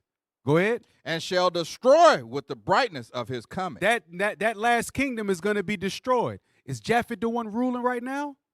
Is Japhet part of the iron and toes? Is Japhet part of the division of Daniel? No. Edom is. Now go back to that book. Yes, sir. The book of Obadiah is a favorite study of the modern Jews. It is here especially that they read the future fate of their own nation. The modern Jews are the Caucasians, the fake Jews, Revelations 2:9 Jews. They read the fate of their own nation. Why? Because they come from Esau. They are Amalek. Go ahead. And of the Christians, those unversed in their literature may wonder where the Christians are found in the book of Obadiah. But it is a fixed principle of rabbinical interpretation, interpretation that the Edomites is prophetically meant Christians, and that by Edom is meant Rome. Edom is meant what? Edom is meant Rome. So they talking about the Edomites being Christians and Edom being Rome. They know who they are. How can they be Rome, but then they ain't the other Caucasians in the world? That's impossible. They all come from the same seed. Esau is Rome. They was blessed with the gift of war. They parade themselves as the eagle. They set their nests among the stars. They the ones that did space travel. They the ones that put satellites in the doggone atmosphere. They the ones that are at the bottom of Daniel's vision. They the ones that live in the best places on earth. They are the wicked that covered their faces up. Job chapter 9, verse 24. They are the wicked that's hidden in the earth. Why? Because they control everything. They control the media. They control what you listen to. They control what you learn. They control everything about our lives. And yet we act like we don't know who the wicked is. The wicked is being revealed. Read that. Job chapter 9, verse 24. The earth is given into the hand of the wicked. Of the wicked. Who is the earth given into the hand to? The United States of Babylon, Esau, Edom. Who got bases all over the planet? Who is the one that got the power to destroy the entire planet with nuclear destruction? Who's the one that constantly warring on people? Who's the ones that's constantly taking lands? Who's the ones that's constantly taking dictators out of their spot? Politicians out of their spot? Going to get lands because they got resources that they want. Who does it? It's Esau, Edom. Read. He covered the faces of the judges thereof. We're the judges. How did they cover our face? By iconoclasm. They took our images and painted their images over them. So now we think that the children of God are Caucasians, and they're not. The children of God are you so-called blacks, Hispanics, Native Americans, and you diaspora spread abroad. Those of y'all that come from the seed of Israel. Jacob was his name. Israel is a man before it was a place. We are that chosen people, and they are the wicked, and we're going to continue to reveal who they is. And that is my godly discourse.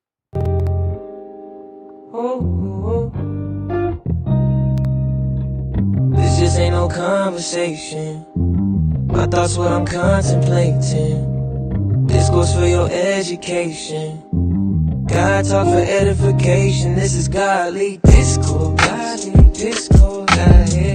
Go, godly discourse. Godly discourse. Godly discourse. Yeah. Go, heaven, godly discourse. Godly discourse.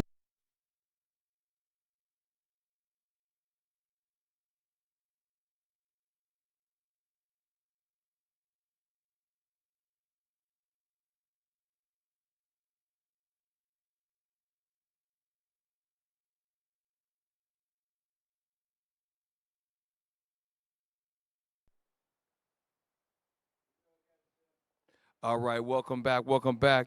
Captain Matt with his godly discourse, and we're going to continue to reveal the wicked. And right now, this is the wicked. Donald Trump represents the wicked. McGregor Unjug, there's 2 timestamps. We're going to close out with this. Okay, now, play on. We'll just sit back and watch all the machinations over Greenland in the hope that those machinations further destabilize NATO, something they have long sought. Well, I think everybody believes strongly that NATO lives, or Russia lives in fear of NATO and wants to see it destabilized. I think it's a little more nuanced. Russia wants stability on its borders. You know, for the Russians, Venezuela was a wake-up call. That came out of the blue. It signals, as you pointed out at the beginning, a complete disregard or disinterest in the normal rules of the road, which we sometimes refer to as international order or international law. At the same time, remember, with a keystroke, we've been trying to delete 300 billions of Russia's national or life savings with a few minor moves in New York City. You know, Iraq is another issue. For them, they look at all of these behaviors and they're trying to sort through it and understand what is it that the United States really wants. It goes back to your question. What is the goal of U.S. foreign policy? Well, the goal is clear: to get for the United States whatever President Trump thinks the United States needs and wants, without regard to other people's interests. So on the one hand, I think the Russians are looking at what's going on in NATO, which they understand increasingly is crumbling anyway. Pause. NATO is crumbling. And they said it earlier when they said Donald Trump has crossed too many lines. This time, he's a bully. You got to deal with a bully one of two ways. You pay him or you stand up to him. That's what's going on. McGregor's clarifying. NATO is crumbling anyways. When NATO crumbles, guess what? The U.S. is going to have the entire Western Hemisphere, which is going to be separate from Europe. And guess what? Europe is going to be stuck to themselves, which they're going to form an alliance militarily. And that's what they're going to use, and that's what's going to be used to attack the United States of America. We're seeing that. Play on. Beginning to wonder, is it really in their interest for NATO to crumble and sort of end up adrift without any leadership? Because the problem, as we've discussed before, is that Washington is supposed to lead NATO. That's why our military is there. That's why you have a U.S. Army or Air Force 4-star sitting in Supreme Headquarters, Allied Powers Europe. But President Trump is not leading NATO. President Trump is confronting NATO members as though they were the enemy. And that, I think, is bewildering to the Russians. Pause. And the reason why it's bewildering is because the Most High God is putting it in his spirit to do so. Everything that you see that Trump, I keep saying it, when you think about all of his first presidency, everybody thought Donald Trump was going to win the second presidency. It was very clear. When he lost that presidency, right, look what all the things that happened to him. They were trying to bury him because they didn't want him to come back in power. Now he's back in power, and in 1 year, look at what all that he's done. God's going to use him to break apart NATO, the final draw. Like I said, 2 days ago, he withdrew from the World Health Organization, and that's not being talked about in mainstream. You've got an analyst, he used to be in Trump's first cabinet, saying NATO is no more. They've been saying it for 2 years now. It's going to go away. And then when it goes away, the Europeans are going to have a bad taste in their mouth. You took us off of Russian oil. You took us off of an economy that was somewhat thriving, and then they imposed all these farming taxes, agricultural laws. They had we showed many shows where they were protesting, driving tractors, hundreds of tractors, dropping feces and urine on the steps of Capitol buildings in Europe. Europe is in shambles because they've been following America. And Donald Trump is just saying, you know what? Enough's enough. We got to cut ties. We can't begin to fall anymore. That's why he wants the Donroe Doctrine to start from Greenland, Canada, all the way down, as we do in Venezuela, all the way down and set up a supply chain because he understands. There was a lady that came on at Uptown. She said the United States used to run a one-sided monopoly of the whole world. Now it's a multipolar world where you have three major players, the U.S., China, and Russia. And now Trump is realizing that from a business perspective, that's why he's doing all these things. And like obviously I said earlier, he's smoke and mirrors over here and here, but they're trying to align themselves to survive. But they can't because they're going to go down. So keep that in mind when they speak about these things about NATO. NATO has already been, without the U.S. funding, without the U.S. military backing, they have no power. There is no NATO. Play on. Is another mystery. I mean, just let me make this point because I don't think a lot of Americans are aware of this. It's very important. Very recently, within the last couple of years, Norway discovered that just offshore. Now pull up the map of Greenland. See, and I didn't know what he was talking about. So pull up the map of Greenland and let's look at the eastern core. Okay, if you look where Iceland is, perfect. Look at Norway. Norway is that finger country next to Sweden in the orange, right? Norway understands that in between where it says Ian Mahane right there, that coastland and somewhere around that coast, there's massive amounts of shallow water deposits of minerals. So this is another thing that Trump is trying to, that's not being talked about. McGregor knows history. McGregor understands that these Europeans, it's more to it than just the big, beautiful block of ice with the satellites in it. Because think about it. If Denmark was really worried, Europe was really worried about that, why would they allow the U.S.?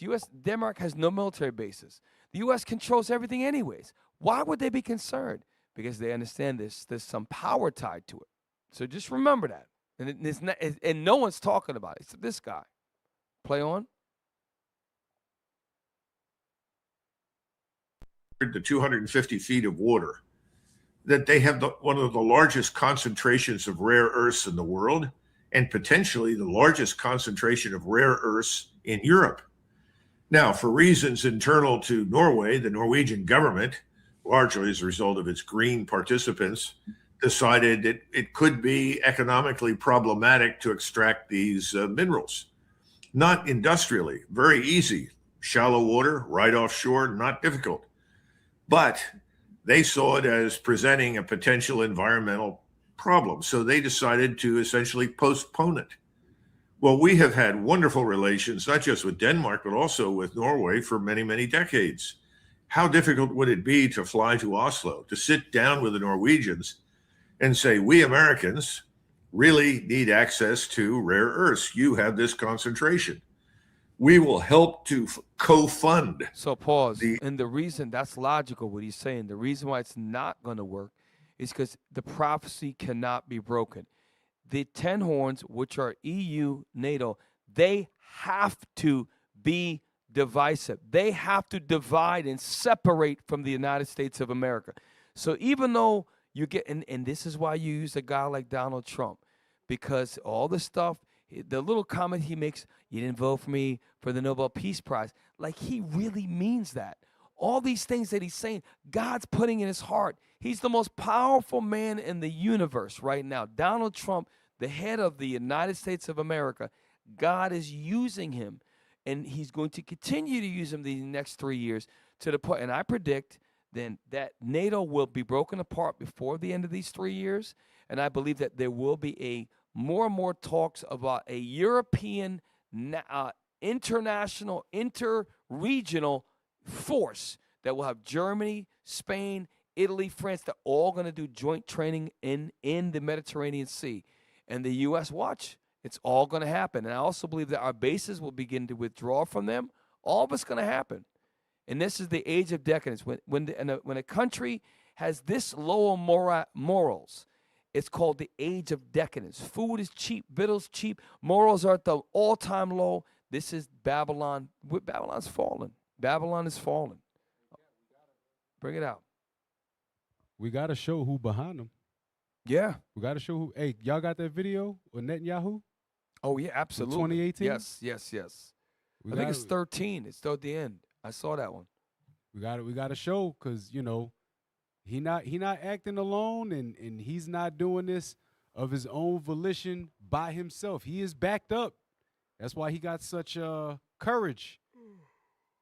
Not that one. It's number 12. And keep in mind when it says, remember it says, and the least of the flock shall draw them out. Draw who out? That great whore that the 10 horns were on, Babylon the Great. Yep. This was a 2018 APOC convention. Play that. Countries with whom we had diplomatic relations. Now the number is 160, and there are very few countries left. By the way, what are we doing with Greenland? We got to do something with Greenland. So we're coloring the world blue. And you know what? The numbers, you remember people talked about Israel's isolation? Remember that? Israel's isolation? Pretty soon, the countries that don't have relations with us, they're going to be isolated. Stop. So in his speech, he said, what's up with Greenland? On another clip, he said, we need to send one of our advanced teams to go check Greenland out. He said this in 2018. And now all of a sudden, there's a big push in 2026 to go ahead and annex Greenland after all of his meetings with Bibi, after all of his sit-downs with Bibi, and how Bibi came over and, you know, Donald Trump pushed the chair up for him. He treated him like the most respected person in the world. Just think about it. He disrespects everybody except for that one guy. This is why when you look at the guy Charlie Kirk, you look at the guy Tucker Carlson, they begin to say, because remember, Israel is considered a foreign national government. How can AIPAC, which is a foreign national institution, line the pockets of American politicians on both sides of the House, Republican and Democrats? That is a conflict of interest when another country is funding political decision-making of both major parties. And that's why they're trying to go after Tucker Carlson. Charlie Kirk was killed. It wasn't from a transgender upset person. That was not the case. It was more to the story. And Candace Owen, any media out that has any popularity that challenges the narrative, AIPAC and Mossad and the Israeli government is going to be attacked. And they don't care what party, or they don't care if you're Caucasian or not. So all of this is listen, this is incredible. One more time step. It's already 11:45, y'all. We're getting ready to shut down soon. Pull up. There should be another timestamp, or did we? 1651.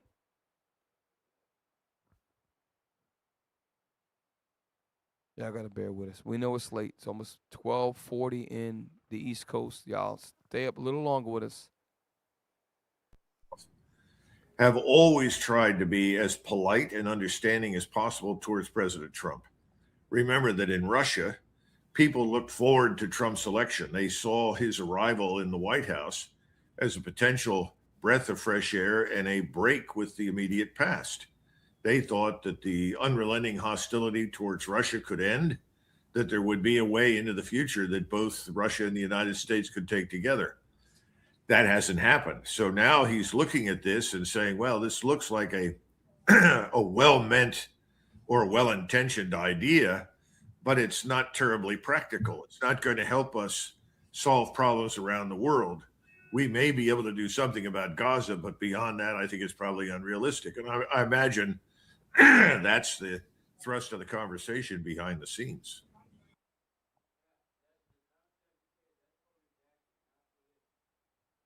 Wait a sec. Okay, I made. Yeah, I'm sorry. Well, what is it? Is it marked on there though? Okay.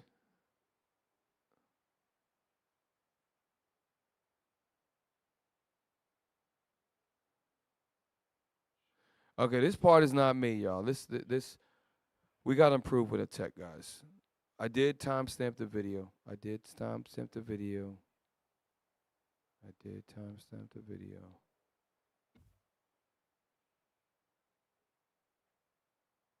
24:50. I did timestamp it. Make this point because I don't think a lot of Americans are aware of this. It's very important.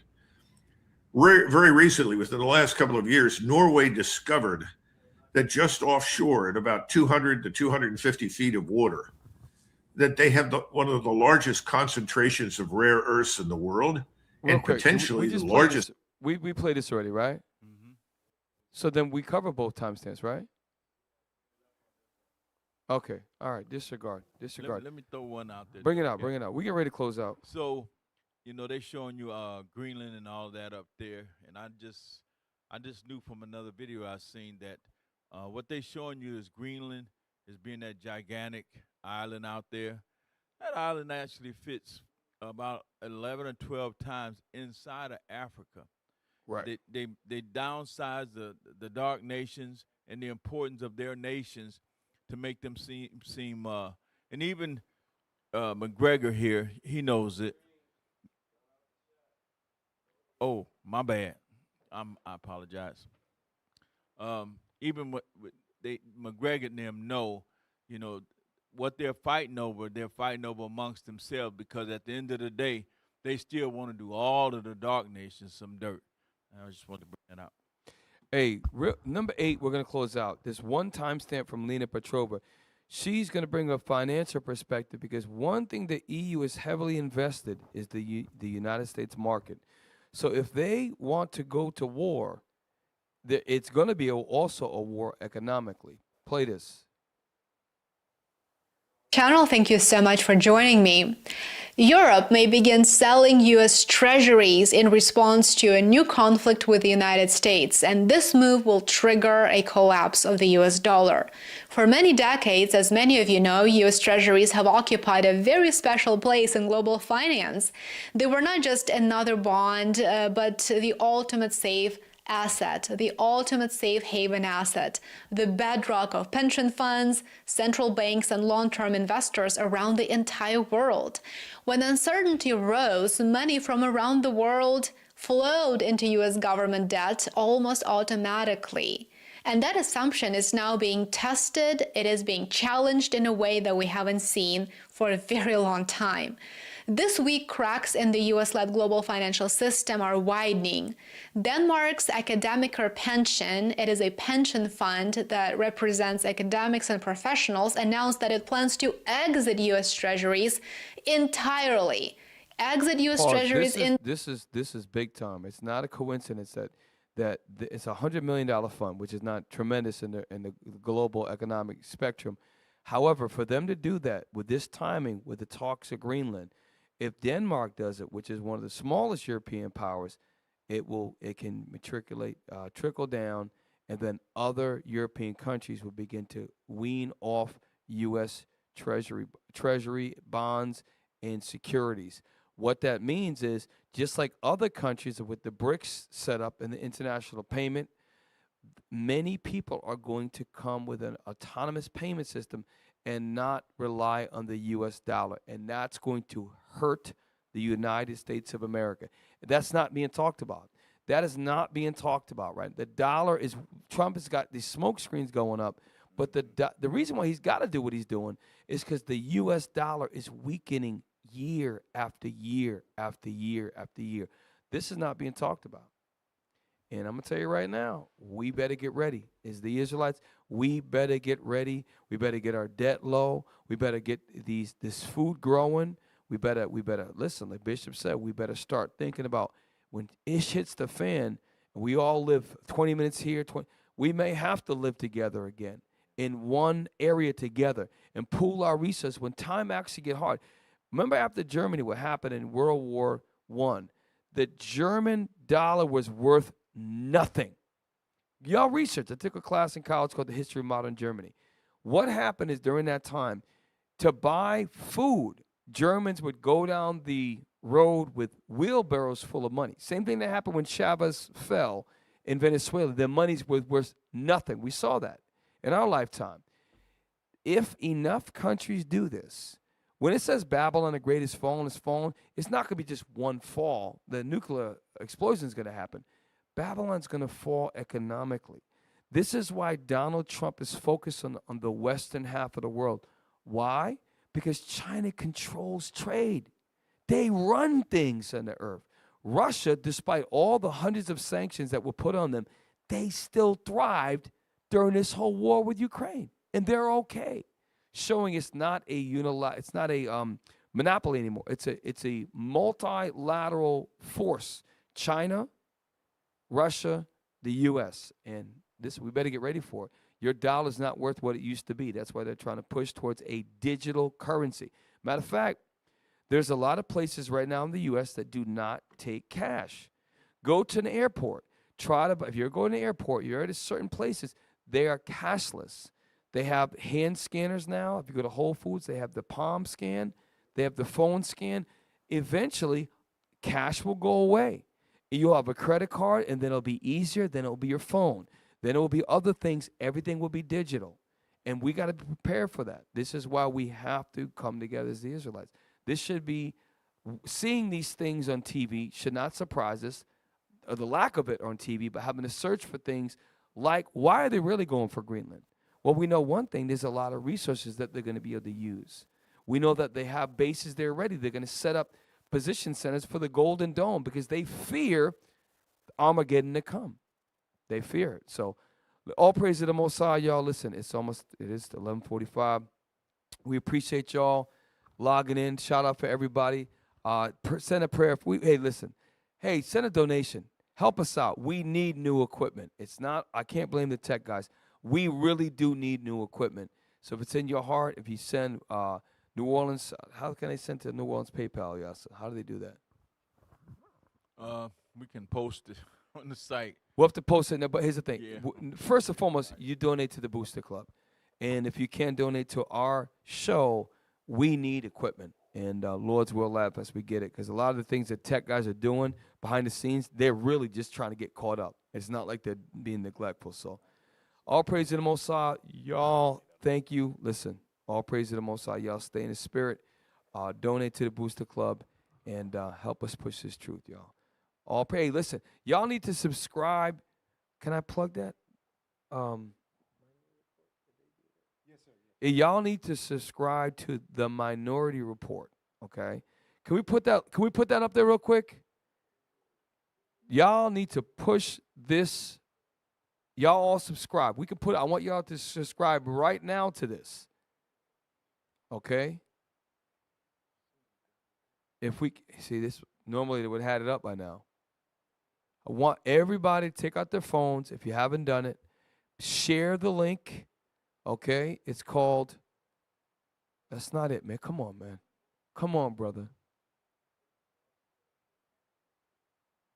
There you go. You got to click, I want the page. Maybe it's easier to do it on your phone, I guess, probably. There you go. There you go. So, listen to me. Y'all all go ahead and subscribe. Okay? Don't ask questions. Just subscribe. All praise to the Most High. And outstanding commentary, content, okay? Insight to movies, insight to what's going on in the world. And listen, you're not going to get it anywhere else. So y'all get on that. Share. We should have 20,000 subscribers by the Sabbath. We're not doing any justice. So all praise to the Most High. Y'all, thank you for joining us. Thank you for staying with us. We appreciate y'all. Cap did a great job tonight.